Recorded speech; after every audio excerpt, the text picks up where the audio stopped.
জাযাকাল্লাহু খায়ের doctor Zakir Naik. আজকের এই সন্ধ্যায় তার লেকচার শুনলাম হিন্দুইজম ও ইসলাম ধর্মের মধ্যে সাদৃশ্যগুলো নিয়ে। এখন শুরু হচ্ছে প্রশ্ন উত্তর পর্ব। প্রথমেই প্রশ্ন করছেন একজন ভাই। আমার নাম যোগানন্দ। এই অনুষ্ঠানে থাকতে পেরে আমি ধন্যবাদ জানাই সর্বশক্তিমান আল্লাহকে। আজকে স্রষ্টা আমাদের কাছে শান্তির বাণী পাঠিয়েছেন জাকির নায়েকের মাধ্যমে।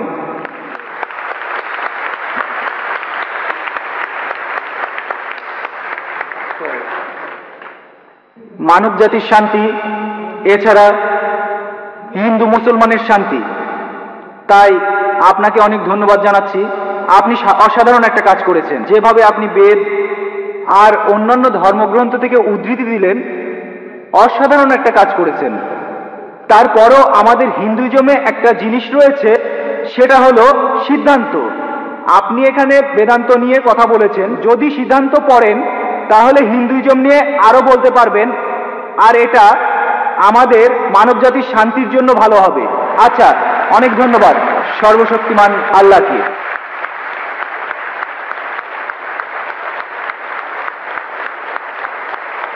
আপনার মন্তব্যের জন্য অনেক ধন্যবাদ। তিনি আমার প্রচেষ্টাকে পছন্দ করেছেন। আমি জানি আমরা অনেক বিষয় নিয়ে কথা বলতে পারি। সাধারণত আমার লেকচারের সময় থাকে 1 ঘন্টা থেকে 1 ঘন্টা 15 মিনিট, কিন্তু আজকে আমাকে লেকচারের সময় দেওয়া হয়েছিল 1.5 ঘন্টা, কিন্তু আমি কথা বলেছি 1 ঘন্টা 40 মিনিট। আমি জানি আমরা যা কিছু করছি, আমাদের এই কাজগুলো মহাসাগরে এক বিন্দু পানির সমান।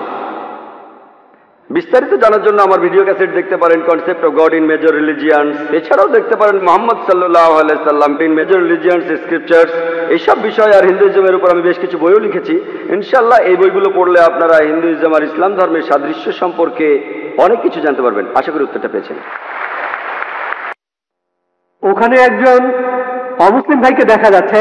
হ্যাঁ ভাই, আপনার নাম আর পেশাটা দয়া করে বলবেন। আমি শশাঙ্ক শেখর, এসেছি রাঁচি থেকে। আমি এখানে সত্যভামা কলেজে ইঞ্জিনিয়ারিং পড়ছি। স্যার, আজকের অনুষ্ঠানে আপনার লেকচার শোনার পর ইসলাম ধর্ম আর মুসলমানদের সম্পর্কে আমাদের ভুল ধারণা দূর হয়ে গেছে।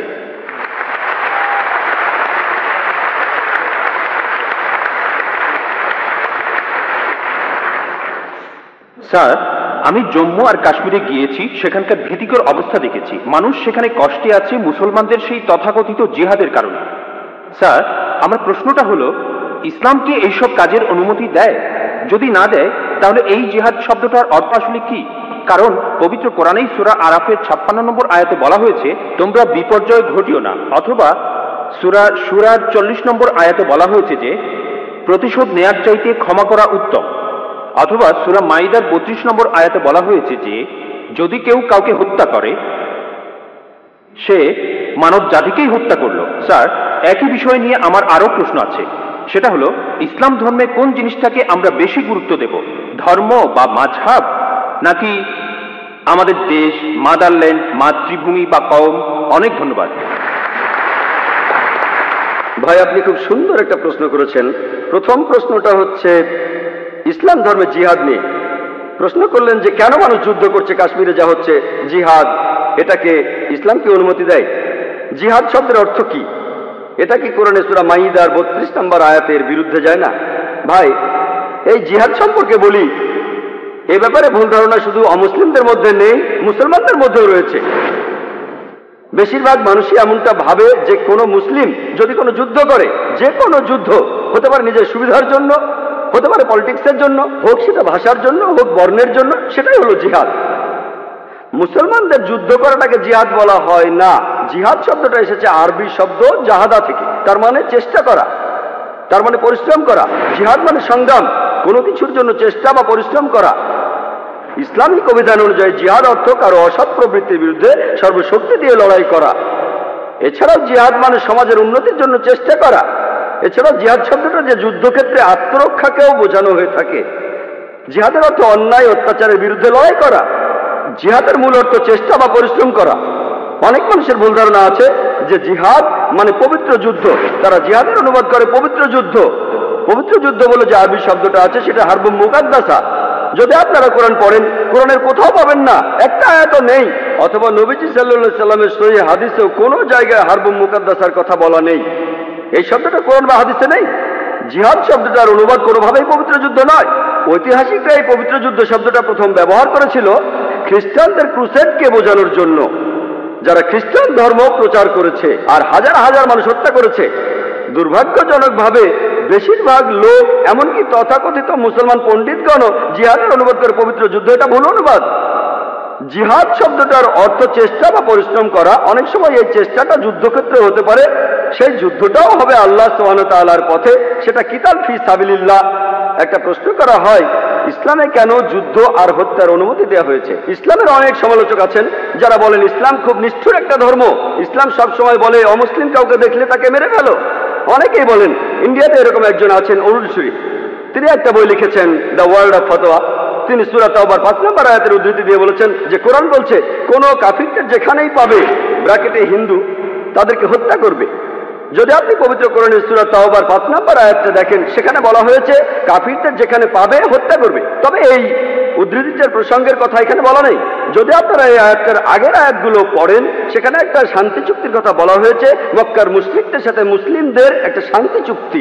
পবিত্র কোরআনের সূরা তাওবার প্রথম 4টা আয়াতে মক্কার মুশরিকদের সাথে মুসলমানদের একটা শান্তি চুক্তির কথা বলা হয়েছে, আর মক্কার মুশরিকরা এই শান্তি চুক্তিটা ইচ্ছা করেই ভেঙেছিল। এরপর আল্লাহ তাআলা 5 নম্বর আয়াতটা নাজিল করলেন মুশরিকদের সম্পর্কে। সেই আয়াতে আল্লাহ মুসলিমদের বললেন সবকিছু 4 মাসের মধ্যে ঠিক করে ফেলো, না হলে যুদ্ধ ঘোষণা করো। আর যুদ্ধক্ষেত্রে আল্লাহ বলেছেন যখন শত্রুরা তোমাকে আক্রমণ করতে আসবে, তুমি শত্রুদের হত্যা করবে। এই আয়াতটা যুদ্ধক্ষেত্রের কথা বলছে। যখন শত্রুরা তোমাকে মারতে আসবে, ভয় না পেয়ে লড়াই করো। আজকের দিনে একজন আর্মি জেনারেল তার দলের সৈন্যদের মনোবল চাঙ্গা করার জন্য সেই জেনারেল বলবেন যে যখন শত্রুরা আসবে তাদের মেরে ফেলো। আর অরুণ সুরি 5 নম্বর আয়াতটা বলার পরে চলে গেছেন 7 নম্বর আয়াতে, কারণ 6 নম্বর আয়াতে উত্তরটা আছে। পবিত্র কোরআনের সূরা তাওবার 6 নম্বর আয়াতে উল্লেখ করা হয়েছে যদি কোনো কাফির তোমার কাছে আশ্রয় প্রার্থনা করে, যদি তারা শান্তি চায়, তাহলে তোমরা তাদের নিরাপদ স্থানে পৌঁছে দেবে। শত্রু যদি আশ্রয় প্রার্থনা করে, তাদের নিরাপদ স্থানে পৌঁছে দাও। আজকের দিনের সবচেয়ে ভালো আর্মি জেনারেল খুব বেশি হলে তার সৈন্যদের বলবেন যে শত্রুদের চলে যেতে দাও। এখানে আল্লাহ বলছেন তাদের শুধু ছেড়ে দিও না, তাদের কোনো নিরাপদ স্থানে পৌঁছে দাও। যখনই কোরআনে যুদ্ধের প্রসঙ্গে কথা থাকে, আরেকটা হলো সূরা আনফালের 60 নম্বর আয়াতে উল্লেখ আছে তোমাদের শক্তি ও অশ্ববাহিনী প্রস্তুত রাখো আর শত্রুদের আক্রমণ করো। পরের আয়াতে বলছে কিন্তু শত্রুরা যদি সন্ধি করতে চায়, তুমিও সন্ধি করো। তাহলে যে আয়াতগুলোতে যুদ্ধের কথা বলা হয়েছে তার পরের আয়াতে বলছে যদি তারা শান্তি চায়, শান্তিই ভালো। এখন আরেকটা প্রশ্ন, সূরা মাইদার 32 নম্বর আয়াতে কি বলছে, বা সূরা নিসার 40 নম্বর আয়াতে কি বলছে যে যদি কোনো মানুষকে হত্যা করা হয় তাহলে সে যেন পুরো মানুষ জাতিকে হত্যা করলো। এটাই হলো ইসলামের আসল কথা।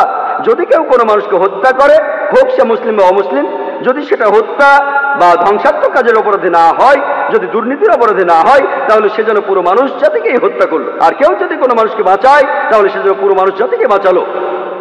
এখন আপনারা যদি ভগবদ গীতা পড়েন, ভগবদ গীতার 2য় অধ্যায়ের 50 অনুচ্ছেদে আছে, বলা হয়েছে শ্রীকৃষ্ণ এখানে অর্জুনকে জিহাদ করতে বলেছেন।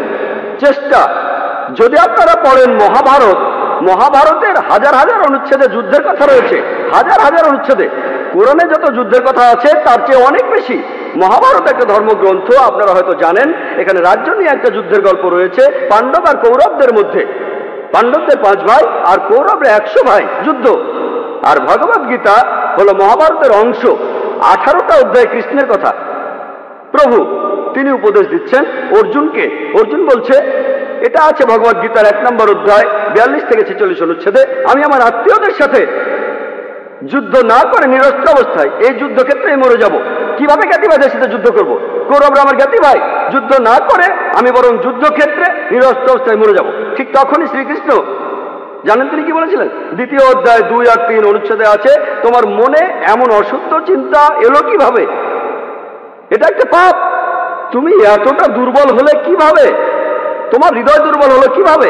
শ্রীকৃষ্ণ নিজেই বলেছেন যে অর্জুনের চিন্তাটা ঠিক নয়, এটা অশুদ্ধ চিন্তা, এটা একটা পাপ। এটা করলে তুমি স্বর্গে যেতে পারবে না, তুমি বেহেশতে যেতে পারবে না। এরপরে ভগবদ গীতার 2য় অধ্যায়ের 31 থেকে 33 অনুচ্ছেদে আছে শ্রীকৃষ্ণ তিনি বলেছেন, তিনি অর্জুনকে বলেছেন যে ক্ষত্রিয়দের দায়িত্ব হলো যুদ্ধ করা। যদি যুদ্ধ না করো তাহলে স্বর্গে যেতে পারবে না, আর যুদ্ধ না করলে তুমি একটা পাপ করবে। যদি ভালো করে দেখেন ভগবত গীতায় শ্রীকৃষ্ণ বলছেন যে তোমাকে যুদ্ধ করতে হবে। চিন্তা করেন, আমি যদি ভগবত গীতার এই উদ্ধৃতি দিয়ে বলি যে শ্রীকৃষ্ণ বলছেন অর্জুনকে তোমার আত্মীয় স্বজনদের যুদ্ধ করে হত্যা করতে হবে, কোনো প্রসঙ্গ ছাড়া উদ্ধৃতি দিলে সেটা হবে শয়তানি। আর প্রসঙ্গটা বললে শ্রীকৃষ্ণ অর্জুনকে বলছেন যদি তোমাকে লড়তে হয় মিথ্যার বিরুদ্ধে সত্যের জন্য, তুমি যে কারো বিরুদ্ধে যুদ্ধ করো, এমনকি সে যদি আত্মীয় হয়। প্রসঙ্গটা বললে অনুচ্ছেদটা যুক্তি আছে। যখন ন্যায় বিচারের জন্য যুদ্ধ করছেন, যদি সেটা আত্মীয় স্বজনের বিরুদ্ধে যায় তাতে কোনো সমস্যা নেই। ভগবত গীতা আর মহাভারতে এই কথাটাই বলা হয়েছে, সত্যের পক্ষে আর মিথ্যার বিরুদ্ধে যুদ্ধ। যখনই আমি কোনো হিন্দুকে মহাভারত আর গীতার কথা বলবো, সে তো এটা জানে, সে বলবে না মহাভারত আর গীতায় সত্যের সাথে মিথ্যার যুদ্ধের কথা বলা হয়েছে, আর ঠিক এরকম কথাই আছে পবিত্র কোরআনে।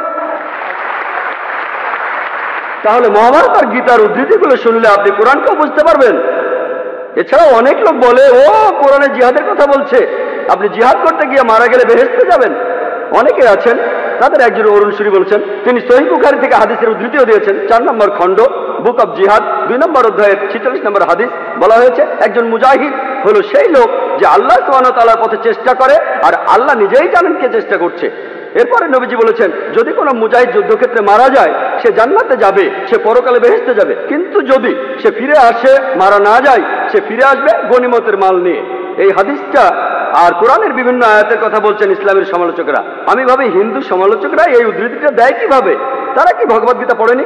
তারা কি মহাভারত পড়েনি? এমনকি শ্রীকৃষ্ণ তিনি ভগবত গীতায় বলেছেন 2য় অধ্যায়ের 37 অনুচ্ছেদে আছে, হে অর্জুন, হে কুন্তির পুত্র, যুদ্ধের প্রস্তুতি নাও, যদি যুদ্ধে মারাও যাও কোনো সমস্যা নেই, তুমি স্বর্গে চলে যাবে। আর যদি তুমি জয়লাভ করে ফিরে আসো তাহলে তুমি এই পৃথিবীর ধন সম্পদগুলো পাবে। হাদিসে একই কথা আছে। তাহলে কৃষ্ণ যখন অর্জুনকে বলছে যুদ্ধ করো সমস্যা নেই, যদি মারা যাও স্বর্গে চলে যাবে, যদি যুদ্ধে জিতে ফিরে আসো তুমি অনেক ধন সম্পদ পাবে। সহিহ বুখারীও একই কথা বলছে, কোরআনেও একই কথা আছে। তাহলে ধর্মগ্রন্থগুলো পড়লে আমরা একে অন্যকে ভালোভাবে বুঝতে পারবো। তাহলে ইসলামে যুদ্ধের অনুমতি আছে শেষ উপায় হিসেবে, আত্মরক্ষার জন্য আর অত্যাচারের বিরুদ্ধে, না হলে নয়। আর জিহাদ অর্থ চেষ্টা বা পরিশ্রম করা। এবার আমরা দ্বিতীয় প্রশ্নে আসি, কোনটা বেশি ইম্পর্ট্যান্ট? এখানে বেশি ইম্পর্ট্যান্ট কি দেশের আইন কানুন মেনে চলা, নাকি মাযহাব বা দিনকে মানা? যেন আমাকে প্রশ্ন করছেন আমার উপর কার দাবি আগে, আমার বাবার দাবি আগে না মায়ের দাবি আগে? ভাই, এর আইন আর ধর্মের আইন মানার ব্যাপারে একটা কথা বলি, আল্লাহকে মানার ব্যাপারে বলি। মহান ঈশ্বর আমাদের সৃষ্টিকর্তা, তিনি আমাদের চাইতে অনেক উপরে। ঈশ্বরের আইন মেনে চলাটা আমাদের কাছে সবচেয়ে ইম্পর্টেন্ট, অন্য যে কোনো আইনের চাইতে। সে আইনটা যেই লিখুক না কেন, যেই লিখুক না কেন। তবে আমি একজন ইন্ডিয়ান, আমি জানি যে ইন্ডিয়ার সংবিধানে এমন কোনো আইন নেই যেটা ইন্ডিয়ার কোনো মুসলমানকে তার ধর্ম পালন করতে বাধা দেয়, কোনো বাধা নেই। সত্যি বলতে ইন্ডিয়া এমন একটি দেশ যার সংবিধানে লেখা আছে যে ইন্ডিয়ার নাগরিক, তাদের জন্য এটা জন্মগত অধিকার যে তারা তাদের ধর্ম পালন করতে পারবে। আমিও সে কাজই করছি।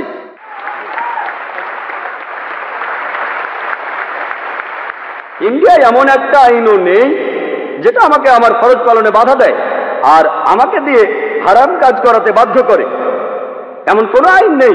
আমি 5 ওয়াক্ত নামাজ পড়তে চাইলে পড়বো, না পড়তে চাইলে পড়বো না। ইন্ডিয়ার সংবিধানে এমন একটা আইনও নেই যেটা আমাকে ভালো মুসলিম হতে বাধা দেয়। আমি এখানে আমার কথা বলতে পারি, আমি একজন ভালো মুসলিম আলহামদুলিল্লাহ, আর একজন ভালো ইন্ডিয়ানও। আর সংজ্ঞা অনুযায়ী, ভৌগোলিক সংজ্ঞা অনুযায়ী একজন ইন্ডিয়ানকে ভৌগোলিকভাবে বলা হয় হিন্দু। হিন্দু যদি হয় ভৌগোলিক সংজ্ঞা, আমি ইন্ডিয়ার একজন হিন্দু এবং ইসলাম ধর্ম পালন করি।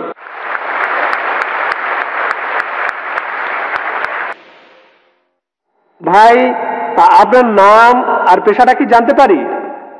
আমার নাম শরণ কুমার, আমি একটা ব্যাংকে চাকরি করি। আমি জানি যে হিন্দু ধর্মের বেশিরভাগ অনুসারী বেদের কথা জানে না তারা। তবে আপনি কি বেদের সব কথাগুলো মানেন? বেদের কথার সাথে কি আপনি একমত? হিন্দু ধর্মের মধ্যে কিছু কিছু লোক আছে, তারা বেদ পড়ে, কিন্তু বেশিরভাগ অনুসারী বেদের কথাগুলো জানে না। আর অনেক ধর্মীয় নেতাই বেদের কথা অনুযায়ী তাদের কাজগুলি করে না। বেদ ঠিক হয়ে থাকলে তারা এমনটা করে কেন? উত্তরটা জানতে চাই। ভাই, আপনি যে প্রশ্নটা করেছেন, প্রথম অংশটা হলো বেদের কথাগুলো আমি পুরোপুরি বিশ্বাস করি কি না। 2 নম্বর পয়েন্ট, যে এই বেদ হাতে গোনা কিছু হিন্দু জ্ঞানী লোকেরা তারা ছাড়া এই বেদ আর কেউ পড়ে না কেন? 1 নম্বর পয়েন্ট, আমি কি বেদের সব কথাগুলোই বিশ্বাস করি?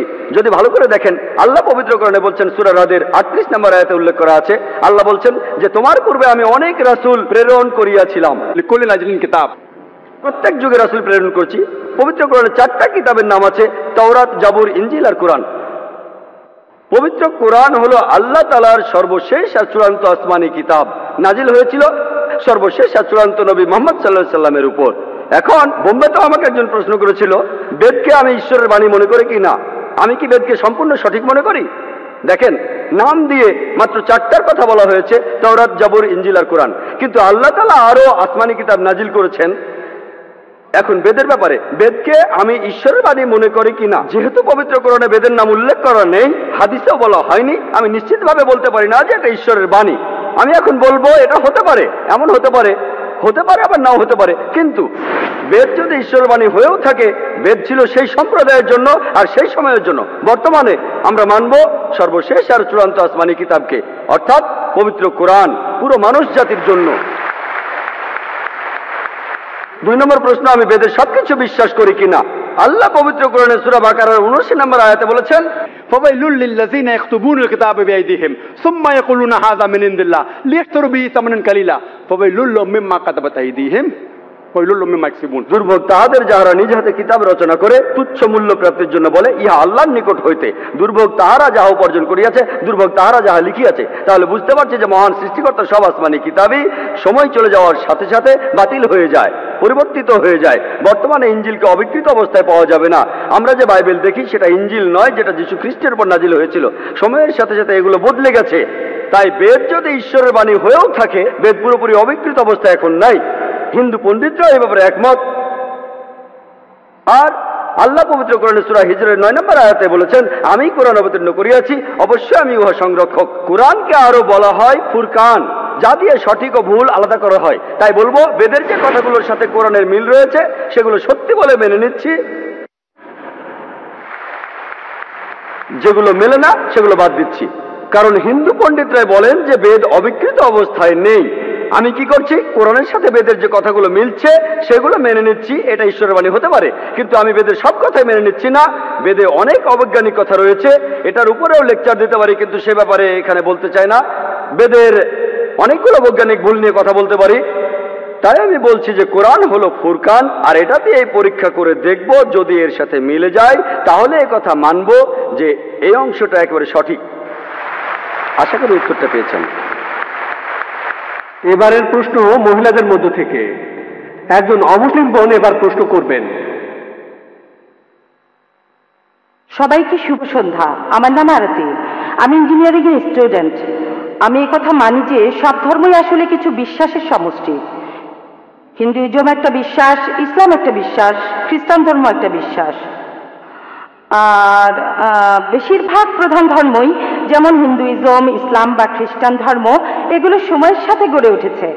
এই ধর্মগুলো অনেক সময় পার করে তারপর এসেছে। এই ধর্মগুলোতে অনেক কিছু যোগ হতে পারে, বাদ যেতে পারে, এতে করে ধর্মটা উন্নত হতে পারে, অথবা এসব যোগ বিয়োগে ধর্মটার অনেক ক্ষতিও হতে পারে। আমার প্রশ্নটা হলো, আমাদের কেন কোরআন বা বেদের মতো কিছু ধর্মগ্রন্থ মেনে চলতে হবে? আমরা কেন ধর্মগুলোর ভালো জিনিসটা নিয়ে আর খারাপ জিনিসগুলো বাদ দিয়ে তারপর পালন করি না? কোরআন থেকে ভালো জিনিস নিলাম, বেদ থেকে ভালো জিনিস নিলাম, বাইবেল থেকে ভালো জিনিস নিলাম, তারপর সেগুলো মানতে পারি। আর বেদে যে কথাই থাকুক, কোরআনে যে কথাই থাকুক, আর বাইবেলে যে কথাই থাকুক, আমার মতে পুরুষের একটাই স্ত্রী থাকা উচিত। আর আমি কোনো কিছু এজন্য মানব না যে সেটা কোরআনে লেখা আছে বা বেদে লেখা আছে। আমি আমার যুক্তি আর বুদ্ধি দিয়েই সেটা বিচার করব, আর সব ধর্ম থেকে ভালো জিনিসটাই নেব। আর আজকের এই অনুষ্ঠানে আমরা কেন এই দুইটা ধর্মের সাদৃশ্য আর পার্থক্য নিয়ে আলোচনা করছি? আমরা তো দুইটা ধর্ম থেকে ভালো জিনিসগুলো নিয়ে আমাদের নিজেদের মতো জীবনযাপন করতে পারি। এটাই আমার প্রশ্ন। বোন, আপনি খুব সুন্দর একটা প্রশ্ন করেছেন, খুবই সুন্দর প্রশ্ন, খুবই প্রাসঙ্গিক প্রশ্ন। আমরা কেন কোনো ধর্ম পালন করব? কেন হিন্দুইজম, ইসলাম আর খ্রিস্টান ধর্ম, তার চেয়ে সব ভালো জিনিসগুলো জড়ো করি, সেগুলোই মেনে চলি, শেষ। কোনটা ভালো কোনটা খারাপ কে বলবে?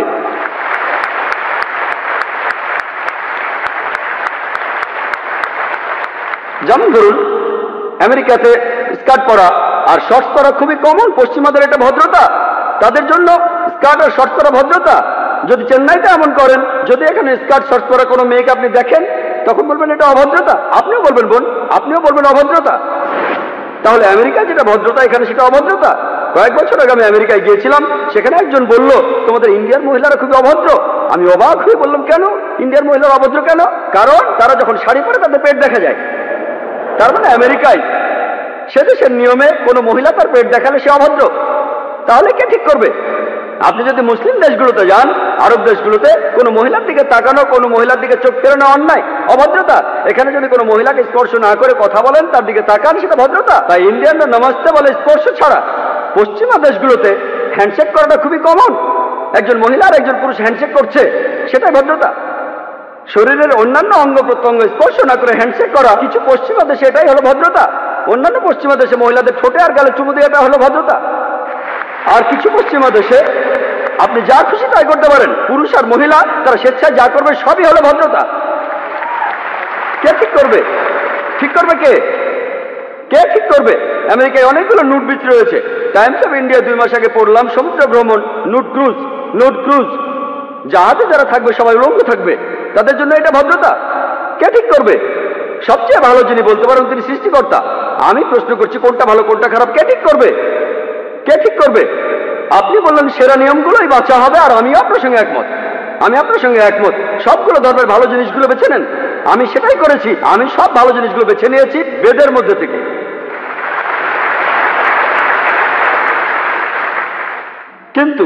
কিন্তু ভালো জিনিসটা আপনাদের জন্য ভালো নয়, এটাই সমস্যা। এই আলোচনাটা আমি করব। আমি চ্যালেঞ্জ করছি সব মানুষকে, ইসলাম ধর্মের মাত্র একটা মূলনীতি খুঁজে বের করুন যেটা আমাদের মানবতার বিরুদ্ধে কথা বলছে। একটা।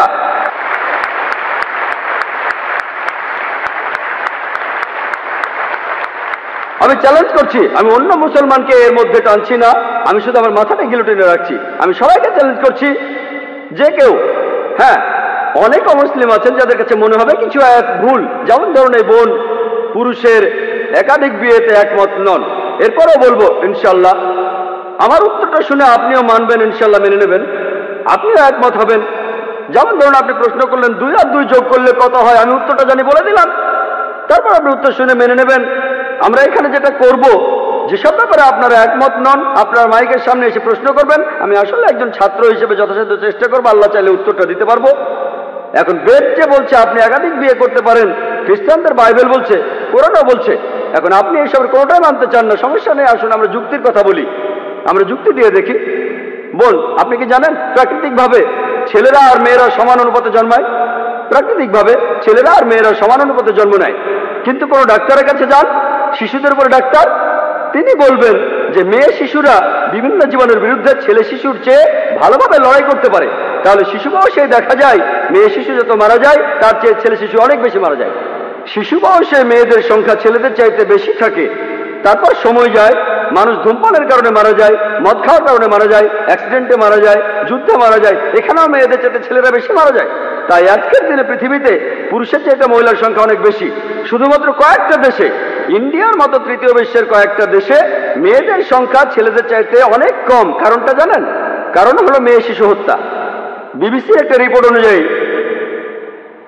একটা রিপোর্টে এমিলিও বেকাননের কথা অনুযায়ী তিনি একটা প্রোগ্রামে বেশি বয়সে মৃত্যু নিয়ে বলেছিলেন প্রত্যেক দিন ইন্ডিয়াতে 3000-এরও বেশি মহিলা তাদের গর্ভপাত ঘটায় যখন জানতে পারে গর্ভের শিশুটি মেয়ে।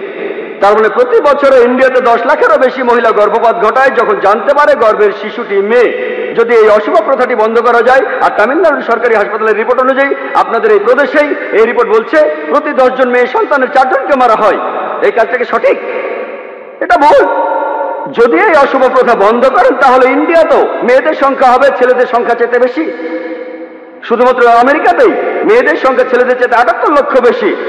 শুধু ইংল্যান্ডে ছেলেদের চেয়ে মেয়েদের সংখ্যা 40 লক্ষ বেশি, জার্মানিতে মেয়েদের সংখ্যা 50 লক্ষ বেশি, শুধু রাশিয়াতে মেয়েদের সংখ্যা হচ্ছে 90 লক্ষ বেশি। আল্লাহ জানেন পৃথিবীতে মেয়েদের সংখ্যা ছেলেদের চাইতে কতজন বেশি। মনে করুন হাইপোথেটিক্যাল প্রশ্ন, ধরুন আমার বোন সে আমেরিকায় থাকে, অথবা আপনার বোন সে আমেরিকায় থাকে ইউএসএ, আর সেখানকার বিয়ের বাজারে প্রত্যেক পুরুষ একটা করে বিয়ে করেছে। তবুও সেখানে 78 লক্ষ মহিলা থাকবে যারা কোনো জীবন সঙ্গী খুঁজে পাবে না। তাদের জন্য তখন একটা উপায় খোলা থাকে, যেসব মহিলা জীবন সঙ্গী খুঁজে পাবে না তারা হয় কারো দ্বিতীয় স্ত্রী হতে পারে অথবা হতে পারে জনগণের সম্পত্তি। হয়তো বলবেন জনগণের সম্পত্তি, ভাই জাকির এটা খারাপ শব্দ। বোন, সবচেয়ে ভদ্র ভাষায় আমি এটাই বলতে পারি, এর চেয়ে ভালো কোনো শব্দ জানা নেই। আমেরিকাতে সে দেশের পরিসংখ্যান আমাদের বলে বিয়ের আগে গড়ে একজন মানুষের 8 জন যৌনসঙ্গী থাকে। রক্ষিত রাখাটা খুবই কমন, যতজন খুশি 10 জন 20 জন 30 জন সমস্যা নেই। 100 জন আইন আপনাকে কিছুই বলবে না। যদি আপনার একাধিক স্ত্রী থাকে এই ব্যাপারটা তারা হজম করতে পারে না। কেন? রক্ষিতা হয়ে মহিলারা কোনো অধিকার পান না, এখানে সেই মহিলাকে অসম্মান করা হয়। ইসলামে আপনার দ্বিতীয় স্ত্রী থাকলেও তার সমান অধিকার, তার সম্মান আছে, সবাই শ্রদ্ধা করে। তবে আমি আপনার সঙ্গে একমত, এ ব্যাপারে একমত যে কোনো মহিলায় স্বাভাবিক পরিস্থিতিতে তার স্বামীকে অন্য মহিলার সাথে ভাগাভাগি করতে চায় না। আমি একমত বোন, আমি আপনার সাথে একমত। কিন্তু ইসলামিক শরিয়ার মূল কথা হলো বড় ক্ষতি ঠেকানোর জন্য ছোট কোনো ক্ষতি হওয়া ভালো। বড় ক্ষতি ঠেকাতে হলে ছোট ক্ষতি হওয়া ভালো। তাহলে মুসলিম উম্মার সব মুসলমান মহিলা জানেন যে অনেক মহিলা অবিবাহিত, যদি তারা অনুমতি না দেয় তাদের স্বামীদের একাধিক বিয়ে করতে, এরা জনগণের সম্পত্তি হবে। তখন তারাই বলবে আমাদের স্বামীদের ভাগাভাগি করব, কিন্তু অন্যান্য বোনদের জনগণের সম্পত্তি হতে দেব না। আশা করি উত্তরটা পেয়েছেন। এবারের প্রশ্ন পুরুষদের মধ্য থেকে, ডান দিকের মাইকে। আমার নাম দেবরাজ, আমি একজন ইঞ্জিনিয়ার। আমি একটা ইঞ্জিনিয়ারিং ফার্মে সিনিয়র ম্যানেজার হিসেবে কাজ করছি। উপস্থিত শ্রোতাদের সবাইকে বলছি, আজকে আমরা একটা অসাধারণ অনুষ্ঠান উপভোগ করলাম। এই লেকচারে হিন্দুদের সবারই চোখ খুলে গেছে।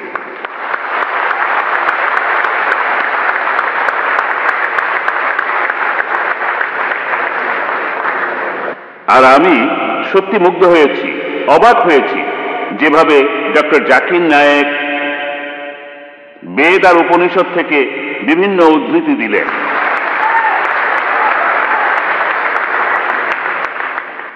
আমি এটাই বলবো, বেশিরভাগ লোকই বলবে ডক্টর জাকিরের এই ক্ষমতা ঈশ্বরই তাকে দিয়েছেন।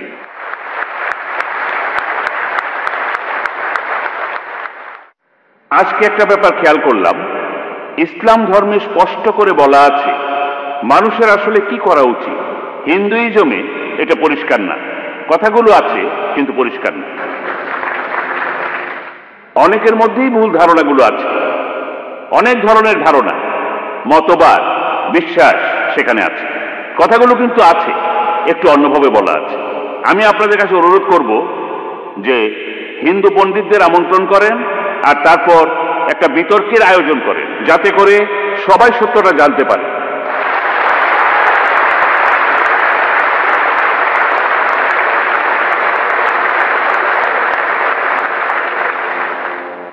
আর এতে করে হিন্দু আর মুসলমানরা আরো কাছাকাছি আসতে পারবে। আর সবাই মিলে আমরা সবাই মিলে দেশের উন্নতি, দেশের একতা আর শান্তির জন্য কাজ করতে পারি একসাথে। ধন্যবাদ। ভাই, আপনি খুব ভালো পরামর্শ দিয়েছেন, আপনাকে অনেক ধন্যবাদ। আমি আপনার সাথে একমত যে এই আলোচনায় অনেক হিন্দুর চোখ খুলবে, এমনকি মুসলমানদেরও চোখ খুলবে। এই আলোচনাতে মুসলমানদেরও চোখ খুলবে, আমি শিওর। আপনারা কি বলেন?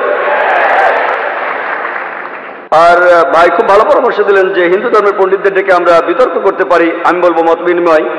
এ কথাটা পবিত্র কোরআনেও আছে। লেকচারের শুরুতে বলেছিলাম সূরা আল ইমরানের 64 নম্বর আয়াতে বলা হয়েছে, এসো সেই কথা যাহা তোমাদের এবং আমাদের মধ্যে এক। আমিও সেই কাজটাই করছি। আমি ইন্ডিয়ার বিভিন্ন প্রান্তে যাচ্ছি, পৃথিবীর বিভিন্ন প্রান্তে যাচ্ছি, মত বিনিময় করছি বিভিন্ন ধর্মের পণ্ডিত, খ্রিস্টান ধর্ম, হিন্দুইজম। আমি শুধু একজন ছাত্র, আমি কোনো পণ্ডিত নই, সামান্য একজন ছাত্র বিভিন্ন ধর্মের উপর। আমি কেরালা আর বোম্বেতে হিন্দু পুরোহিতদের সাথে মত বিনিময় করেছি। এমনই একটা বিতর্কের জন্য কয়েক মাস পরে আমি ব্যাঙ্গালোর যাব ইনশাআল্লাহ। তিনি শ্রী শ্রী রবিশঙ্কর, তিনি আমাকে সেখানে আমন্ত্রণ জানিয়েছেন। আমি শ্রী শ্রী রবিশঙ্করের নাম অনেক শুনেছি। তিনি খুব বিখ্যাত মানুষ, পৃথিবীর 40টা দেশে তার আশ্রম রয়েছে, আর্ট অফ লিভিং। আর এই মাদ্রাজে আপনারা যদি কেউ আয়োজন করতে পারেন, মাদ্রাজের কোনো হিন্দু পুরোহিত থাকলে আমি তার সঙ্গে কথা আনন্দিত হব, মত বিনিময় করব। এর আগের বার মাদ্রাজে আমি কাশীর শঙ্করাচার্যের সঙ্গে কথা বলেছিলাম, গতবার যখন এসেছিলাম কয়েক মাস আগে। আমরা সেখানে কথা বলেছিলাম বাবরি মসজিদের উপর বিভিন্ন বিষয় নিয়ে। আমি সেখানে কিছু উত্তর দিয়েছিলাম তার প্রশ্নের। এখানে কোনো সমস্যা নেই, আমিও পছন্দ করি সেটা। আমরা এখানে এসেছি সাদৃশ্যগুলো দেখতে। আপনারা যদি কেউ আয়োজন করতে পারেন, মুসলিম বা অমুসলিম ভাই যে হোক না কেন, আপনারা আয়োজন করুন যাতে আমরা মত বিনিময় করতে পারি। তবে এমন কাউকে আনুন যিনি জ্ঞানী, মানে যিনি ধর্মগ্রন্থ সম্পর্কে জানেন, যেমন শঙ্করাচার্য, প্রধান পুরোহিত, যাতে করে আমরা আমাদের মিলগুলো দেখতে পারি আর সবাই মিলে এই জাতিটাকে গড়ে তুলতে পারি।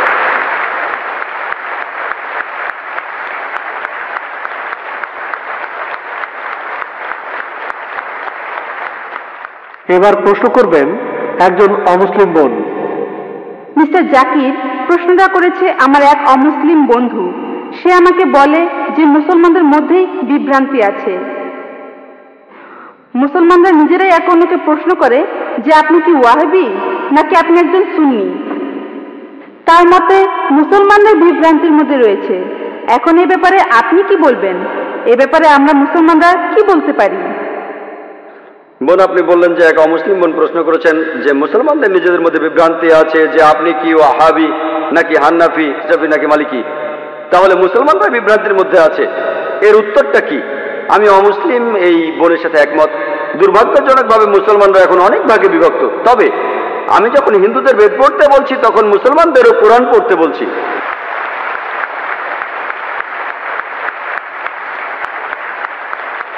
আল্লাহ পবিত্র কোরআনে বলেছেন, সূরা আল ইমরানের 103 নম্বর আয়াতে আল্লাহ তাআলা বলেছেন, ওয়াতাসিমু বিহাবলিল্লাহি জামিআন ওয়া লা তাফাররাকু।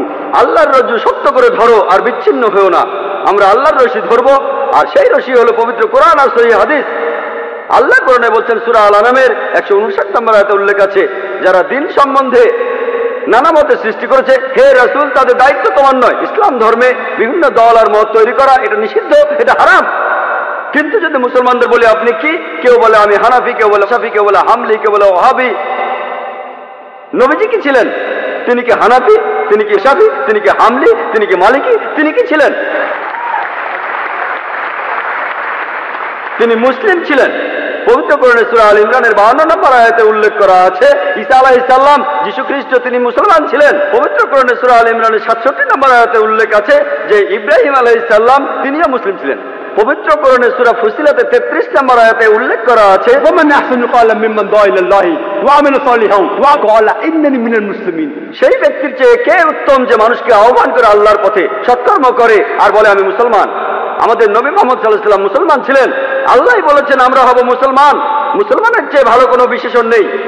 আর চারজন বিখ্যাত ইমামের সবাই, ইমাম আবু হানিফা, ইমাম শাফি, ইমাম আহমদ ইবনে হাম্বল, ইমাম মালিক, আল্লাহ সবাইকে শান্তিতে রাখুন, তারা বিখ্যাত পণ্ডিত। আমি তাদের সবাইকে শ্রদ্ধা করি, পছন্দ করি। তারা বিখ্যাত পণ্ডিত। আর এই পণ্ডিতদের সবাই বলেছেন, এই চারজন ইমাম বলেছেন, যদি আমার কোনো ফতোয়া আল্লাহ ও রাসূলের বিরুদ্ধে যায় তাহলে তোমরা আমার ফতোয়াকে ছুঁড়ে ফেলে দাও।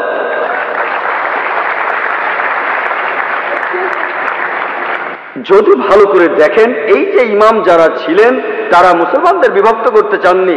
তারা চেয়েছিলেন মানুষ যেন মূল ধর্মগ্রন্থগুলো পড়ে, কোরআন আর সহিহ হাদিস।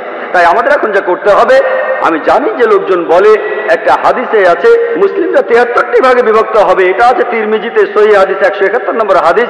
নবীজি বলেছেন ভবিষ্যতে 73টি ভাগ তৈরি হবে। ভাগ করা উচিত সেটা বলেননি। নবীজি জানতেন যে আল্লাহ এই কাজটাকে নিষিদ্ধ করেছেন। তাহলে যেটা করতে পারেন, আল্লাহ আর রাসূলকে মানেন, আর নিজেদের আপনারা যে নামে ডাকতে পারেন সেটা হলো মুসলমান। যে কোনো পণ্ডিত, পৃথিবীর যে কোনো পণ্ডিত, ধরলাম তিনি পৃথিবীর সবচেয়ে বড় পণ্ডিত, তার কাছে প্রমাণ দেখতে চান, বল হাতু বুনানুকুম, আপনার প্রমাণটা দেখান। যদি সত্যি বলে থাকেন, আপনি নির্দোষ হলে তার প্রমাণ দেখান। তাহলে যদি কোনো পণ্ডিতের সাথে মতভেদ হয়, তার কাছে প্রমাণ দেখতে চান, প্রমাণটা নিয়ে পরীক্ষা করুন। এজন্য আমি রেফারেন্স দেই। আমি যা বলি, জাকির যা বলে, ইসলামে তার কোনো মূল্য নেই, জিরো, শূন্য। সেজন্যই বলি, জাকির বলেনি, আল্লাহ বলেছেন কুল হুয়াল্লাহু আহাদ, বলো তিনি আল্লাহ এক, অদ্বিতীয়। আমি জাকির বললে ইসলামে এটা মূল্যহীন, শূন্য। আল্লাহ যা কিছু বলেছেন সেটা মানতে হবে, নবীজি বললে সেটাও মানতে হবে। সেজন্য বোন, মুসলিমদের বিভক্ত হওয়া উচিত না, আমাদের শুধু মুসলিমই বলা উচিত। আর কোরআন আর সহিহ হাদিস আমরা মেনে চলবো। যারা বিভিন্ন মতের সৃষ্টি করে তারা ইসলামের বিরুদ্ধে।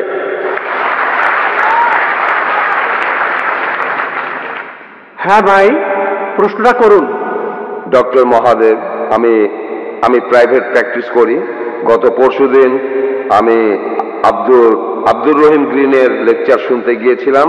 তাকে একটা প্রশ্ন করেছিল একজন মেডিকেল স্টুডেন্ট।